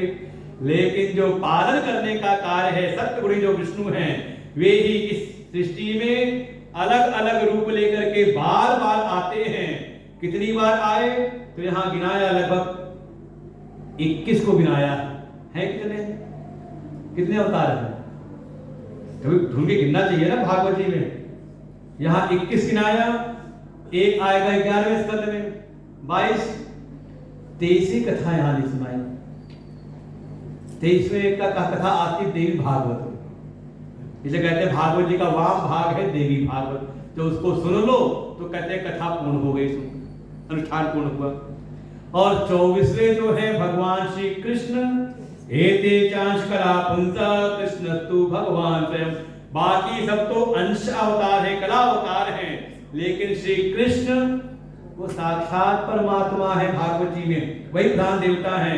और जहां इन सबके चरित्रों का वर्णन किया गया, इदं भागवतम नाम पुराणं ब्रह्म संहितम उत्तम श्लोक चरितम चकार भगवान ऋषियों ने उन्हीं के चरित्रों का जो गुणगान किया और उसका जब ग्रंथन किया तो वही हो गए श्रीमद् भागवत महापुराण। वेद सम्मत है। ऐसे दिव्य महापुराण की शौनकादि ऋषियों बैठो, मैं आपको कथा सुनाता हूं। सोहम व श्रावयिष्यामि, वही भागवत कथा जैसा मैंने सुना है, जैसा मैंने अध्ययन किया है, वैसा मैं आपको सुनाता हूं। और फिर सुनाना प्रारंभ किया। अपने गुरु के रूप में पूरी गुरु परंपरा में सुखदेव जी का स्मरण किया, व्यास जी का स्मरण किया। व्यास जी के स्मरण में कथा सुनाई कि व्यास जी का मन एक समय खिन्न था। भेंट हुई देवर्षि नारद से। देवर्षि नारद ने उनको भागवत के महात्म्य में अपनी आत्मकथा सुनाई कि पूर्व के जन्म में दासी पुत्र था और संतों की कृपा से मुझको भागवत कथा सुनने को मिली और मेरे जीवन में परिवर्तन हो गया। वही जो दासी पुत्र संतों की कृपा से कथा सुन करके भगवान के दर्शन करने को लायक था, लेकिन दर्शन ने आकाशवाणी सुनाई दी थी और आकाशवाणी ने भी कहा, पुत्र तुम्हें इस जन्म में मेरे दर्शन नहीं होंगे, लेकिन धैर्य धरो, साधना करते रहना। ब्रह्मा जब अगला कल्प रचेंगे तो तुम मेरे प्रिय पार्षद बनोगे, मेरी में प्राप्ति हो जाएगी। और पूरे धैर्य के साथ देवर्षि वो जो दासी पुत्र के रूप में थे, उन्होंने कहा मैं साधना करता रहा और फिर मेरा ये शरीर छूटा, ये सृष्टि प्रलय हुई और ब्रह्मा ने अगला कल्प की रचना की। उस कल्प में मुझको ये देवर्षि का नारद का शरीर प्राप्त हुआ और मुझे भगवान के प्रिय गणों में स्थान मिल गया, उनका प्रिय पार्षद। अब मेरी अबाध गति है। इसलिए हे व्यास जी, आपने वेदों का संकलन कर लिया, ठीक बात है। आपने अनेकों धर्मशास्त्रों की रचना कर दी, अच्छी बात है। आपने 17 पुराणों की रचना कर दी, महाभारत रामायण की रचना कर दी, लेकिन अभी आपने भगवान श्री कृष्ण के चरित्रों का, उनके लीला चरित्रों का आपने गुणगान नहीं किया। इसीलिए आपके मन में ये उदासीनता है, खिन्नता है। और फिर देवर्षि नारद के माध्यम से व्यास जी ने पूरी कथा को सुना और कथा सुन करके व्यास जी का एक व्यसन था लेखन का, जो सुनते थे उसको लिखते थे। तो उन्होंने इस पूरी भागवत संहिता की रचना कर डाली यस्यां वै श्रूयमाणायां कृष्णे परम पुरुषे भक्ति उत्पत्ते पुंसः शोक मोह भयावहा। वास्तव में जिस कथा के द्वारा भक्ति उत्पन्न हो जाती है और भक्ति के साथ में ज्ञान वैराग्य उसके भीतर के सारे शोक मोह को मिटा देते हैं, ऐसी संहिता भागवत संहिता की रचना की व्यास जी ने और सबसे पहले अपने पुत्र सुखदेव जी को सुनाया और फिर यही सुखदेव जी ने यही भागवत एक समय सुनाया राजा परीक्षित को। अब पूरी कथा सुनाई है महाभारत की। श्री कृष्ण गोविंद हरे मुरारे हे नाथ नारायण वासुदेव। गोविंद हरे मुरारे हे नाथ नारायण वासुदेव। श्री कृष्ण गोविंद हरे मुरारे हे नाथ नारायण वासुदेव। श्री कृष्ण गोविंद हरे मुरारे हे नाथ नारायण वासुदेव। श्री कृष्ण गोविंद हरे मुरारे हे नाथ नारायण वासुदेव। श्री कृष्ण गोविंद हरे मुरारे हे नाथ नारायण वासुदेव।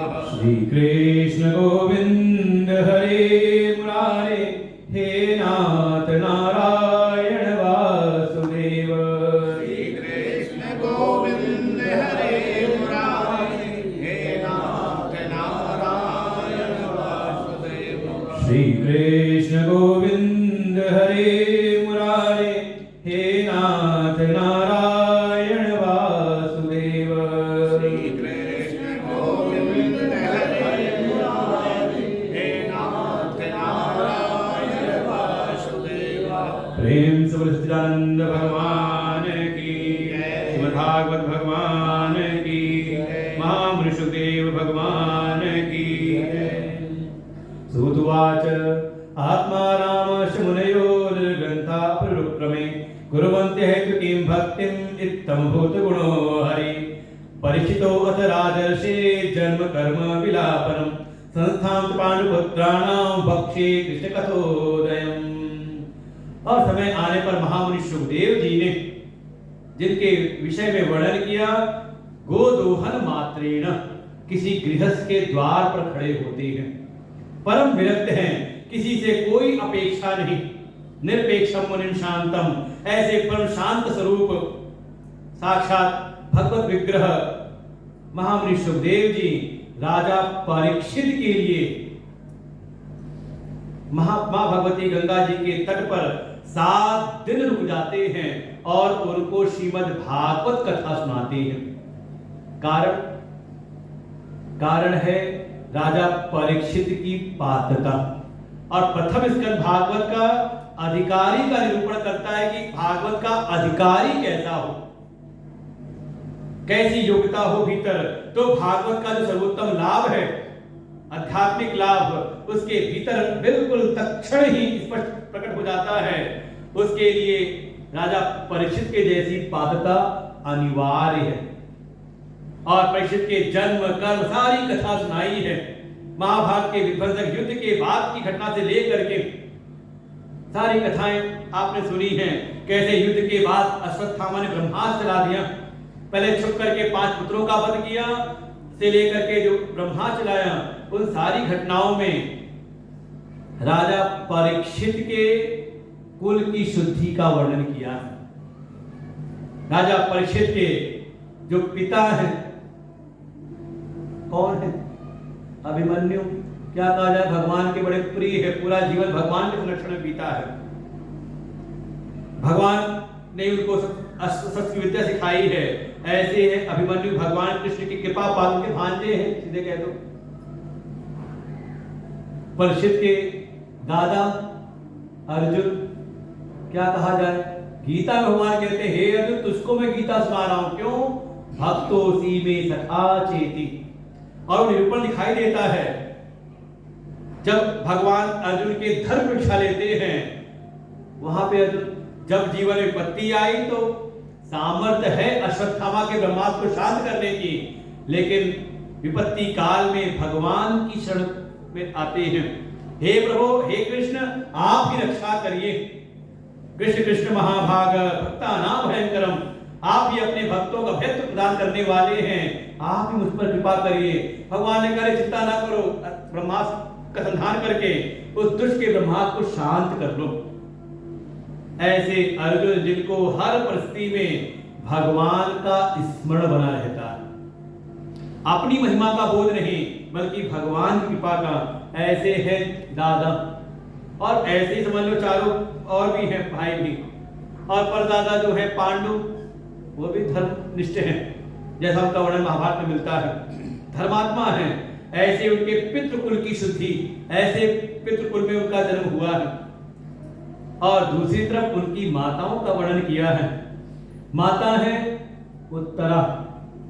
जब अश्वत्थामा ने दोबारा संधान किया है ब्रह्मास्त्र का, तो इन पांडवों का जो एकमात्र वश पड़ रहा था उत्तरा के गर्भ में, उस पर संधान किया। उत्तरा कहीं नहीं जाती, सीधे आती भरी सभा में भगवान कृष्ण की शरण में। भाई अभी तो सुना गया सारे युद्ध को जीता है पांडवों ने, अर्जुन से सबसे बड़े योद्धा हैं, उनकी शरण में आ जाते हैं, अपने ससुर की शरण में, सीधे जो उनके पिता तुल्य हैं, उनके गुरु भी हैं। वीरेंद्र के रूप में 1 वर्ष सिखाया है अर्जुन को नृत्य और गायन विद्या सिखाई थी। पिता तुल्य भी हैं और गुरु भी हैं, ऐसे हैं। लेकिन उत्तरा सीधे आती हैं, पाहि पाहि महायोगिन देव देव जगतपते नान्यम तदभयम पश्येयत मृत्यु परस्परम। मुझे आपके अतिरिक्त लोक में कोई और आश्रय नहीं दिखाई देता। आपत्ति काल विपत्ति काल में हर क्षण भगवान का स्मरण। ऐसी उत्तरा है। कुंती का वर्णन किया कि सामने मरे हुए पुत्रों के शव पड़े हुए हैं, लेकिन अर्जुन बांध के लाते हैं गुरुपुत्र अश्वत्थामा को। द्रौपदी स्वयं कहती मुंच मुंच ऐसा, इनको छोड़ दीजिए, ये तो हमारे गुरु पुत्र के रूप में, गुरु रूप ही हमारे सामने हैं। और इनकी मां जो है कृपी, उनके तो जीवन के एकमात्र आधार आश्रय यही है, इनका वध करना उचित, इनको छोड़ दीजिए। ऐसी है, देखो ऐसी प्रतिकूल परिस्थिति में भी धर्म का बोध हो, ये है उनकी दादी कुंती। और दूसरी है सुभद्रा, भगवान की बहन है, तो पितृकुल की। और इसी में आगे कथा सुनाई कुंती की, उनकी जो परदादी है। चलते से भगवान ने कहा कुछ वरदान मांग लो, रोने लगी, कुछ वरदान मांग लो। तो कुंती ने कहा प्रभु अगर देना है तो फिर क्या दो, विपदा संतु न शश्वत तत जगत गुरु। हे जगत गुरु, अगर आपको कृपा ही करनी है तो मुझको कदम कदम पर पत्तियां देते रहो। सब चौंक गए, भगवान कहते क्या मांग रही हो? अरे बुआ जी माने कुछ और मांग लो, संपत्ति मांग लो। तो कुंती कहती है हे कृष्ण, मेरे जीवन की अनुभूति है कि ये संसार की संपत्ति नहीं है, क्योंकि संसार की संपत्ति मिल जाती है तो आपका विस्मरण हो जाता है। वास्तव में प्रभु आपका स्मरण तो विपत्तियों में ही आता है। तो साधक के लिए, भक्त के लिए विपत्तियां ही वास्तविक संपत्ति है, जिसको ये समझ में आ जाए। जब विपत्ति आई तब तक आपका स्मरण हुआ, आपके दर्शन मिले। और प्रभु आपका दर्शन, भवतो दर्शनम यस्यात् अपुनर्भव दर्शनम, जिसको आपके दर्शन हो जाए, आपका साक्षात्कार हो जाए, उसको फिर इस भवसागर का दर्शन नहीं करना पड़ता। तो वास्तव में कुंती मां ने मुक्ति मांग ली उनसे विपत्ति के रूप में। अगर छोटी विपत्ति से, छोटे कष्ट से बड़ा कष्ट टल जाए तो आप सहज छोटा कष्ट सह लेते हो। ऐसे ही इस संसार के बंधन से मुक्ति के लिए, इस संसार के बंधनों की विपत्ति से बचने के लिए उन्होंने वो कहा कदम पर विपत्तियां आती रहे, क्योंकि संसार की संपत्ति तो मद को उत्पन्न करती हैं, और मद आ जाए तो भगवान का होश नहीं रहता। भगवान के प्रति भी कहीं ना कहीं हम उनका भी तिरस्कार कर देते हैं, हो जाता है, उनके प्रति भी अपराध हो जाता है। ऐसी उनकी परदादी हैं, उनके पितृकुल की शुद्धि का वर्णन किया है, सब भगवान के परम भक्त हैं। उनके मातृकुल का वर्णन किया है। ऐसे कुल में राजा परीक्षित का जन्म हुआ है। अच्छा, माता पिता तो सब हो भगवान के परम भक्त। इसी में और वर्णन किया है, महात्मा विदुर का वर्णन किया है। इसमें भीष्म पितामह युधिष्ठिर का भी, किस प्रकार से युधिष्ठिर के मन में शोक हुआ तो भगवान लेके गए भीष्म पितामह के पास में भीष्म पितामह ने उनको उपदेश करके उनका शोक को दूर किया और स्वयं भगवान का दर्शन करते हुए प्राणों को त्यागते हैं। यहीं से भगवान भी चले जाते हैं द्वारिका और इधर परीक्षित का जन्म होता है। तो देखो, माताओं का कुल परम भागवत भगवान के, पिताओं का कुल परम भागवत भगवान के। माता पिता तो भक्त हो लेकिन बच्चा परम नास्तिक हो जाए तो, अधर्मी हो जाए तो केवल माता पिता की कृपा से नहीं होने वाला, उसका अपना जीवन भी बढ़िया होना चाहिए। और उसका वर्णन प्रथम स्कंद के समापन पर आता है, जब राजा ये परीक्षित राजा बनते हैं, इनका भी विवाह हुआ, इनका जन्म हुआ, इनका विवाह, सब कथा सुनाई, इनका भी परिवार हो जाता है। और एक समय जब ये निकले थे दिग्विजय के लिए, उनके 4 पुत्र हुए, सबसे बड़े हैं जन्मेजय। जब एक समय गए दिग्विजय के लिए निकले थे, उन्होंने अपने शिविर से थोड़ा दूर टहलते हुए गए तो वहां एक बैल और गाय का संवाद सुना। धर्ममय संवाद उनका हो रहा है। बैल बड़ा दुर्दशा में बैठी है, उसके 3 पैर खंडित है, एक पैर पे जैसे टिक के खड़ा है और उसके दुख को देख करके गौ माता विलाप कर रही हैं। पास में एक राजा राशि वेशभूषा में काला काला विकराल सा पुरुष खड़ा है जो बीच बीच में वृषभ के ऊपर प्रहार कर रहा है। राजा परीक्षित पास पहुंचते हैं, चेतावनी देते हैं उस दुष्ट को, अरे दुष्ट, मुझे पता नहीं तू राजा परीक्षित के साम्राज्य में है और मेरे साम्राज्य में गौवंश पर अत्याचार कर रहा है। ठहर जा। और ऋषभ देवता से कहते हैं, आप निर्भीक होकर के मुझको बताइए, आप पर अत्याचार करने वाला कौन है, आपके दुखों का कारण कौन है। ऋषभदेव कहते हैं, मैं किसको अपने दुख का हेतु बताऊं, किसको कारण बताऊं। ये तुरंत बाहर दुख का कारण ढूंढ लेना कि इसके कारण दुख मिला, इसके कारण दुख मिला, का ये बाल बुद्धि वाले जो होते हैं वो देखते हैं।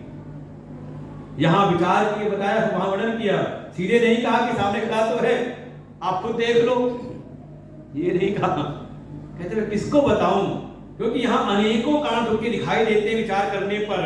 कभी तो कोई तो ऐसा कहता है, हमारी जो मन की वासनाएं हैं, ये संसार के विषयों की जो वासनाएं हैं, यही हमें दुख का कारण बन जाती हैं। ना तो संसार की कोई वासना होती, ना संसार की कोई इच्छा होती, वासना दुख का कारण है। कोई है कहता नहीं, कोई परोक्ष देवता है, वही दुख के कारण है। कोई कहता है हमारे कर्म हैं, जैसा हमने कर्म किया था कर्म का फल मिल रहा है। कोई कहता है ईश्वर है, अच्छा देवता है कि नहीं दुख का कारण। अरे कई बार आते हो कि पंडित जी के पास, पंडित जी हमारी कुंडली विचार दो, देखो कौन से ग्रह कौन से देवता प्रतिकूल है। कोई कहता है भगवान ही, काल ही, कर्म ही, ईश्वर ही मिथ्या दोष लगाएं। ये सब के सब कहीं ना कहीं समय ठीक नहीं है, हमारा कर्म ठीक नहीं है, कहीं ना कहीं दोष लगाता है। जो समझदार है कहते हैं बाहर तो विचार करना ही कुछ समझ नहीं आता, अनिर्वचनीय है जैसे कि हमारे दुख का कारण क्या है। मूल कारण तो है अज्ञान। राजा समझ गए, अरे आप साक्षात इस रूप में धर्म स्वरूप हैं, आप साक्षात धर्म ही हैं, क्योंकि धर्म ही ऐसी बात कह सकता है। सामने खड़ा है अत्याचार करने वाला, सीधे उसकी चर्चा नहीं की, क्योंकि आप जानते हैं ये धर्म का रहस्य है। यत्र अधर्मिता स्थानम सूचकस्यापि तद भवेत्। जो गति होती है पाप करने वाले को, अधर्म करने वाले को, वही गति होती है उसकी चर्चा, बार बार चर्चा, उसकी निंदा करने वाले को भी। इसलिए गोस्वामी ने कहा पर निंदा सम अघन गिरीशा। पाप करने तो एक बार पाप किया और आपने उसकी बार बार चर्चा की, उससे बड़ा पाप हो जाता है। इसीलिए आपने सीधे उसका आरोप नहीं किया और फिर थोड़ा उसको ठीक ठाक किया। उनके 3 जो पैर खंडित थे, विशस्य नष्टान 3 पादान तप शौचम दयामिति। देखो कौन से 3 पैर खंडित हुए थे, कहा सत्य, तप, शौच, दया। सत्य नहीं, सत्य पर टिके हुए थे। सत्य का कभी नाश हो नहीं सकता, इसीलिए उसको सत्य कहते हैं। जिसका तीनों काल में बात ना हो वही सत्य है। सत्ता का नाश कभी नहीं होता, नाम रूप बदल जाते हैं, सत्ता सब में रहती है। आज कहोगे आप ये फूल है, माला है, और ये बाहर पानी में पार डाल सड़ जाए तो आप कहोगे निर्माल है, और फिर तुझे कोई कूड़ा है। देखो उसका नाम रूप बदल गया, लेकिन सत्ता है, माला है, निर्माण है, कूड़ा है का सत्ता का नाश नहीं होता। 3 पैर जो खंडित हुए थे तब वह शौचम गया, उसको जुगाड़ से ठीक ठाक कर दिया। भाई सतयुग में 4 पैर थे, सतयुग गया तो तप का पैर खंडित हुआ, त्रेता गया तो शौच का, और द्वापर गया तो दया का भी। बहुत ज्यादा किसी का भी दया वया है नहीं। लोग दान भी करते हैं तो कहीं ना कहीं कुछ पाने के लिए या भय से, दया नहीं ज्यादा देखा जाए तो। तीनों को ठीक किया, उसके बाद जो वो काशी वेशभूषा में था उसको ललकारा, ठहर जा मेरे वंश में आकर के, मेरे इस पूरे राज्य में आकर के तू गौवंश पर अत्याचार करता है, अभी मैं तुझको मृत्युदंड देता हूं। जो तलवार निकाली वो तो जो साक्षात देखो भगवान कृष्ण का गोलोक गमन हुआ और समय हो गया अब कलयुग का। कलयुग अपने समय पर आया था, द्वापर युग का समापन हुआ और कलयुग का प्रवेश हुआ है। वो तो कहता है मैं तो अपने समय पर आया हूं, तो युग धर्म है। मुझको क्षमा, मुझे कहते हैं कि आप शरण में लीजिए, मेरा वध मत करिए और अपना मुकुट तलवार रख दे उनके चरणों में। राजा का धर्म है शरणागत की रक्षा करना।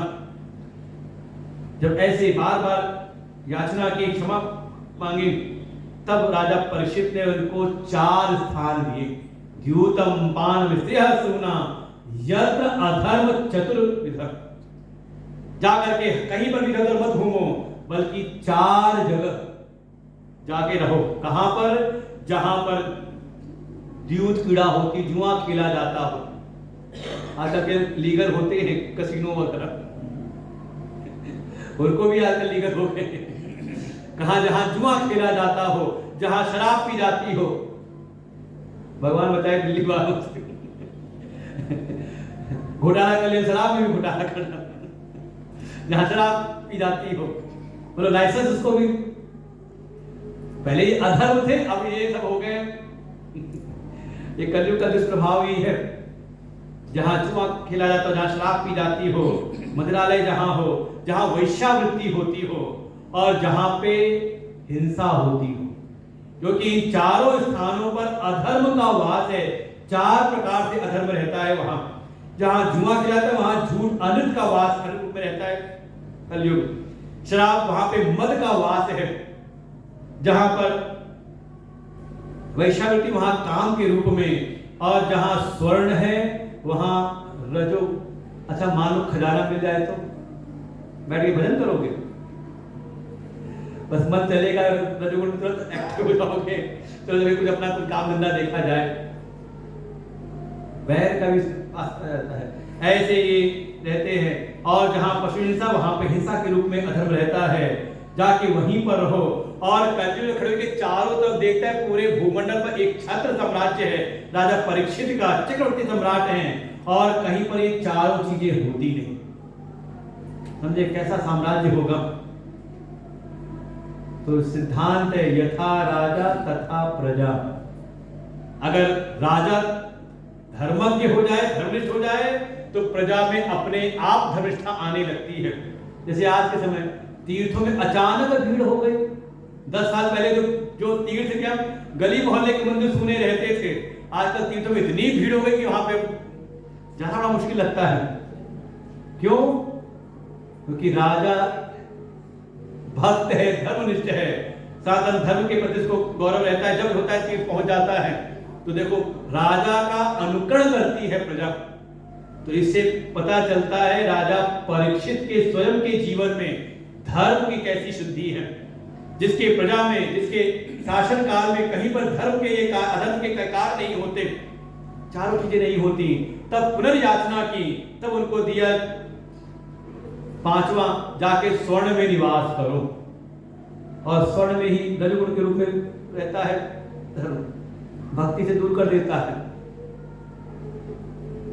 वो कहा ना, कनक कनकते 100 गुनी मादक का अधिकार, वह खाए गौराए जग, वह पाए गौराए। तो मिल जाए तो धन संपदा, तो धन संपदा मिल जाए, सबसे पहले व्यक्ति भगवान को ही भूलता है। ऐसे उसको 5वां स्थान दिया और मौका पा करके ये कलियुग राजा परीक्षित के मुकुट पे विराजमान हो जाता है। एक धनुरुद्यम विचरण विनियाम बने। जब कि राजा परीक्षित गए शिकार करने के लिए अपने सैनिकों के साथ में, वो कलियुग आके मुकुट पे बैठ जाता है और फिर इधर किसी शिकार पर प्रहार करके वो उनके हाथ तो आया, पीछा करते करते सैनिकों से दूर हो गए और भूख प्यास से व्याकुल होकर के एक ऋषि के आश्रम में प्रवेश कर जाते हैं। आवाज लगाई, कोई निकलता नहीं। देखा एक ऋषि बैठे हैं समाधि में, याचना की, आंख खुली नहीं तो कलियुग जो बैठा था मुकुट पर, उसके कारण कहीं ना कहीं भ्रम हुआ और मन में आया, ये देखो जिनको राजा की आओ भगत करनी चाहिए, ये मिशा समाधि आरोप का झूठी समाधि लगा के बैठे हैं कि राजा की आओ भगत ना करनी पड़े।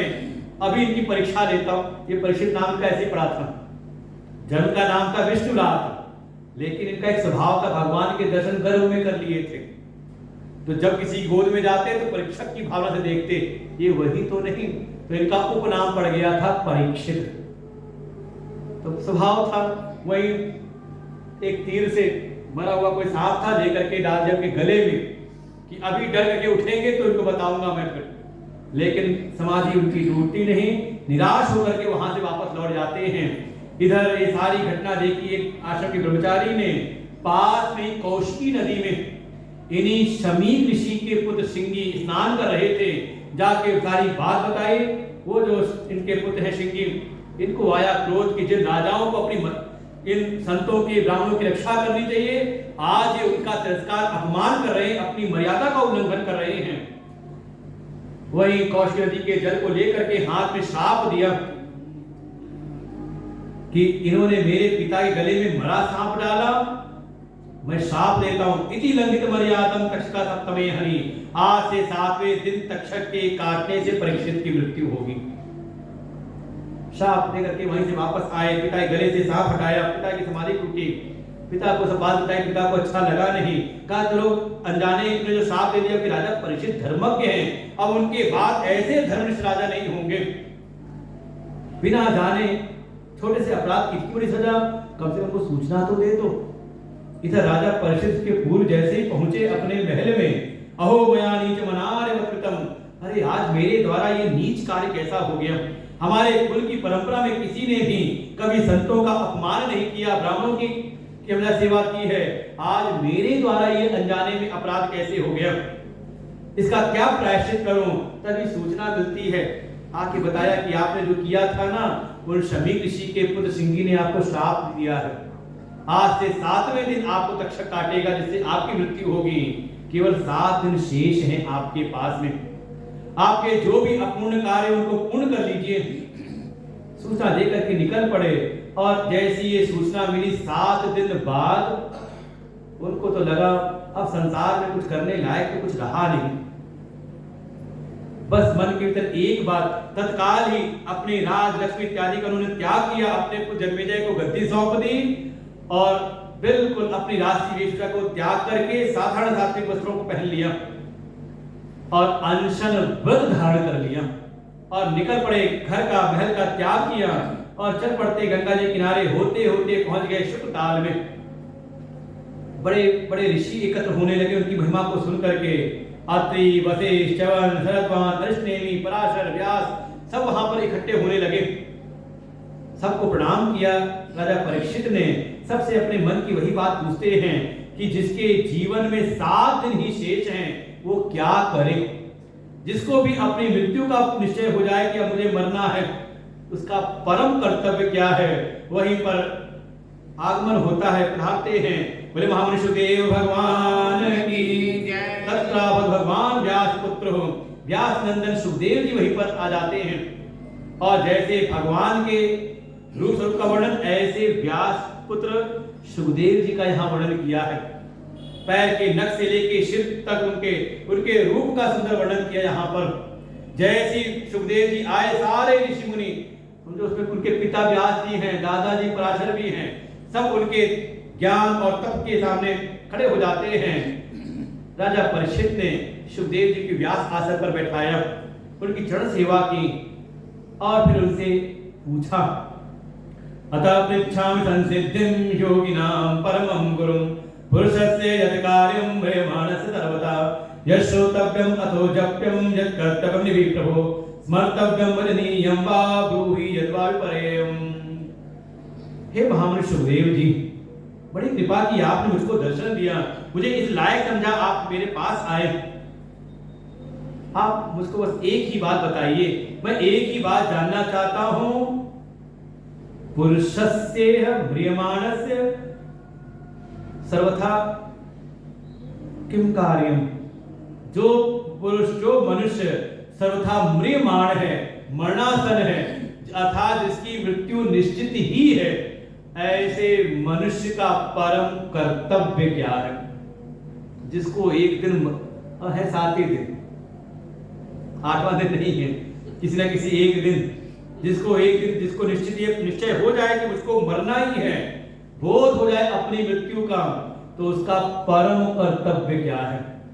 वो किसका श्रवण करे, किसकी सेवा करे, किसका जप करे, किसका भजन करे, किसका स्मरण करे, किसका त्याग करे। ऐसे एक एक करके 6 बातें पूछी हैं। सूतवाच एवं भासिता पृष्ठ सराज्ञ संरक्षणा गिरा प्रत्यभाष धर्मज्ञो भगवान बादरायणी। श्रीशुकुवाच वरीयानेश ते प्रश्न कृतो लोकहितो नृप आत्मसम्मतः पुंसां श्रोतव्यादिषु यः पर। महामनुष्य सुखदेव जी ने अपना शिष्य स्वीकार किया और कहा, हे परीक्षित, तुम धन्य हो जो तुम्हारे भीतर ऐसा प्रश्न आया है। ये तो वास्तव में परमात्मा विषयक प्रश्न है, आत्म विषयक प्रश्न है, और ऐसे प्रश्न को सुनकर के तो ज्ञानी जन प्रसन्न हो जाते हैं। चिंता ना करो, कोई अपना कल्याण करना चाहे तो उसके लिए तो मुहूर्त मात्र बहुत है।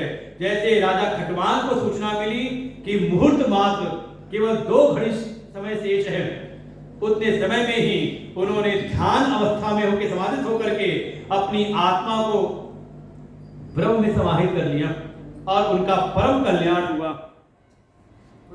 श्री कृष्ण गोविंद हरे मुरारे, हे नाथ नारायण वासुदेव।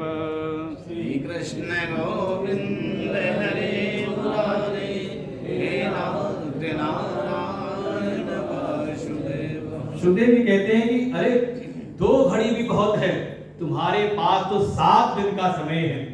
बैठो, सुनाता हूं। इदं भागवतम नाम पुराणम ब्रह्म संहितम अतीतवान द्वापराधो पितुर्द्वैपायनाथम। बैठो, मैं तुमको भागवत कथा सुनाता हूं जो मैंने स्वयं अपने पिता व्यास जी से सुनी थी। सबसे मुख्य तो है जो साधक है वो ध्यान का अभ्यास करे, और दूसरे स्कंद में साधन का निरूपण किया है जिसमें मुख्य है ध्यान। ध्यान करना सीखे, लेकिन ध्यान किसका? कुछ भी करने का नाम ध्यान नहीं है। सबसे उत्तम ध्यान तो है कि प्रारंभिक साधनाओं के द्वारा जो जो भी विधि बताई गई हैं, पहले चंचल मन को एकाग्र करें, और जब मन निर्विषय हो जाए, मनो निर्विषयम कृत्वा, जब मन निर्विषय हो जाए, कहीं संसार का चिंतन ना करे, तो ऐसे शुद्ध शांत एकाग्र मन के द्वारा अपनी आत्मा का ध्यान करे। आत्मा ही ब्रह्म है। नहीं हो पाता क्योंकि पूर्व के संस्कार हैं, रजोगुणी तमोगुणी संसार में ले जाते हैं। तो उसके लिए कहा, अगर बार बार मन संसार में जाए तो भगवान के फिर विराट रूप का ध्यान करो। उनसे ही सारा जगत उत्पन्न है, वो सब जगह समाहित है। जहां जाए मन, समझ लो भगवान ही इस रूप में है, परमात्मा ही इस रूप में है। उनका विराट रूप का दर्शन करें। ऐसे भी मन शांत ना हो तो फिर भगवान के सगुण साकार की सेवा करें। भगवान की चतुर्भुज मूर्ति घर में स्थापित कर ले, उनकी रोज पूजा करें, उनकी सेवा करें और उनकी छवि का ध्यान करें। देखो, ये सर्वोत्तम है आत्मा का ध्यान। लेकिन वहां तक नहीं पहुंच पाते तो क्रमशः नीचे आए। विराट मन भागे यतो यतो मन चरति, जहां जहां मन जाए वहां भगवान का ध्यान करें। ये भी भगवान का ही रूप है। ये भी ना हो पाए तो, क्योंकि लगता है ना सब तो भगवान है, लेकिन हमारा पड़ोसी जो है रोज गाड़ी लेकर जाता है हमारे गेट के सामने। अब दिल्ली की परेशानी तो यही है ना, वो कैसे? तो कहा ये भी ना हो पाए, सब में भगवान का दर्शन ना कर सके तो तो कहा कम से कम भगवान के सगुण साकार को घर में स्थापित करो और उनकी सेवा करते उनकी छवि का दर्शन करो। ऐसे ध्यान का निरूपण किया है ध्यान के द्वारा। और एक अध्याय में तो राजा परीक्षित परीक्षा ली है कि कहीं राजा परीक्षित के मन में संसार के किसी भी विषय की कोई अभिलाषा तो नहीं है। तो एक अध्याय में उपासना का प्रकरण बताया है कि कैसी कामना हो तो किस देवता की उपासना करनी चाहिए, बड़े विस्तार से वर्णन किया है। जानना तो नहीं है, लगता है यही तो जानना है कि लेकिन सुनते हुए राजा परीक्षित कहते हैं मेरे मन में जिसके मन में कोई कामना ना हो, अकामो वा सर्वकामो मोक्ष कामो दारधी, ऐसा व्यक्ति किसकी शरण में जाए। राजा परीक्षित कहते चिंता ना करो, हो तो फिर कथा सुनो। जैसे तुम्हारे मन में जिज्ञासाएं हैं ना, ऐसी कभी देवर्षि नारद के मन में भी जिज्ञासाएं उत्पन्न हुई थी और उनको आश्रय मिला था। पहुंच गए अपने पिता ब्रह्मा जी के पास में, ब्रह्मा जी ने उनको भागवत का उपदेश किया और उपदेश करके कहा देवर्षि को जाओ इस कथा का विस्तार करो। यथा हरो भगवती नाम भक्तिर भविष्यति सर्वात्मनि अखिलाधारे इति संकल्प वर्णया। आदेश दिया जाओ कथा सुन के इसका जाके जगत में प्रचार करो। और वही देवर्षिनाथ चले प्रचार करते हुए आगे व्यास जी को सुनाए। एक परंपरा है भागवत जी की, ब्रह्मा जी से नारद जी को, नारद जी ने व्यास को सुनाया, व्यास जी ने सुखदेव जी को, सुखदेव जी ने परीक्षित को, वहीं पे सूत आदि ऋषियों ने सुन करके और शौनक आदि संवाद से आज तक ये गुरु परंपरा से प्रचारित हो रहा है। तो ब्रह्मा जी ने कैसे तब सुना? का सृष्टि के प्रारंभ में जब भगवान की नाभि कमल से ब्रह्मा प्रकट हुए तो उनको आदेश व आकाशवाणी तप करो, और तप किया तो भगवान के दर्शन मिले। और स्वयं भगवान नारायण ने इस श्रीमद् भागवत का उपदेश किया 4 श्लोकों में ब्रह्मा जी को।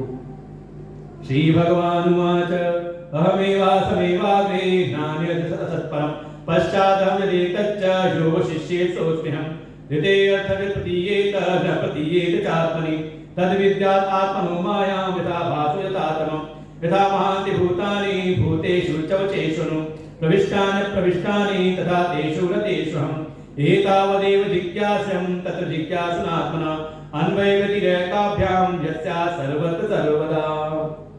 दूसरे स्कंद के 9वें अध्याय का अब 32, 33, 34, 35 ये मात्र 4 श्लोक ये भागवत जी का सूत्र है।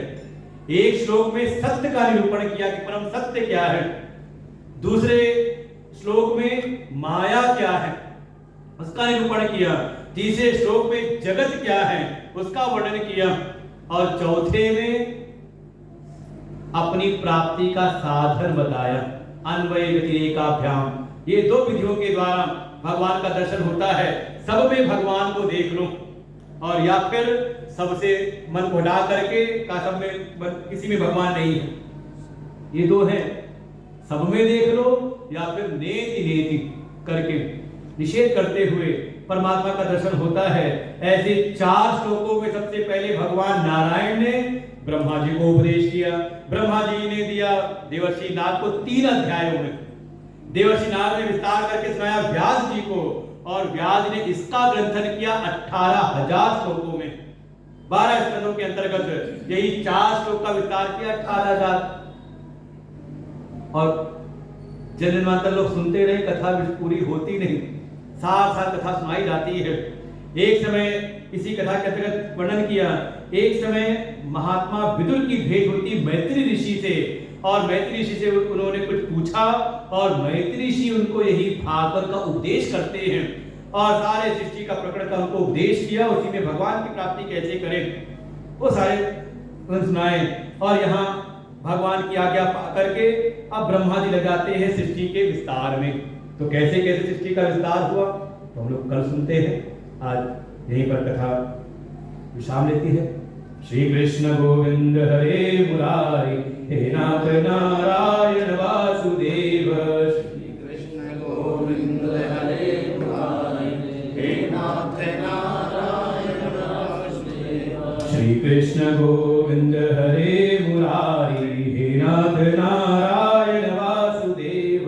श्री कृष्ण गोविंद हरे मुरारी हे नाथ नारायण वासुदेव। ये बात ध्यान रखना, भागवत जी में परम सत्य का निरूपण किया है। ये जो कुछ दिखाई दे रहा है ये सत्य नहीं है। तो क्या सत्य है? कहा जिसको दिखाई दे रहा है वो सत्य है।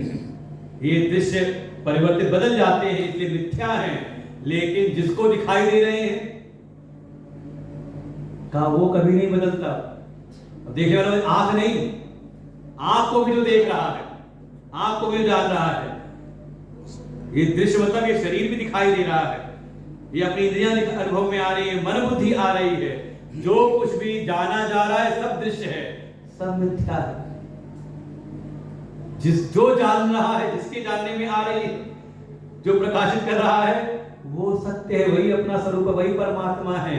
उसी का प्रतिपादन निरूपण किया, उपदेश किया भगवान नारायण ने ब्रह्मा जी को पहले श्लोक में, परम सत्य क्या है, और उसी का ग्रंथन किया विस्तार करके व्यास जी ने। इसलिए प्रारंभ किया सत्यम परम धीमहि, परम सत्य का। ऐसी श्रीमद् भागवत महापुराण कथा है। ओम पूर्णमदः पूर्णमिदं पूर्णात् पूर्णमुदच्यते पूर्णस्य पूर्णमादाय पूर्णमेवावशिष्यते। ओम शांति शांति शांति। हरि ओम।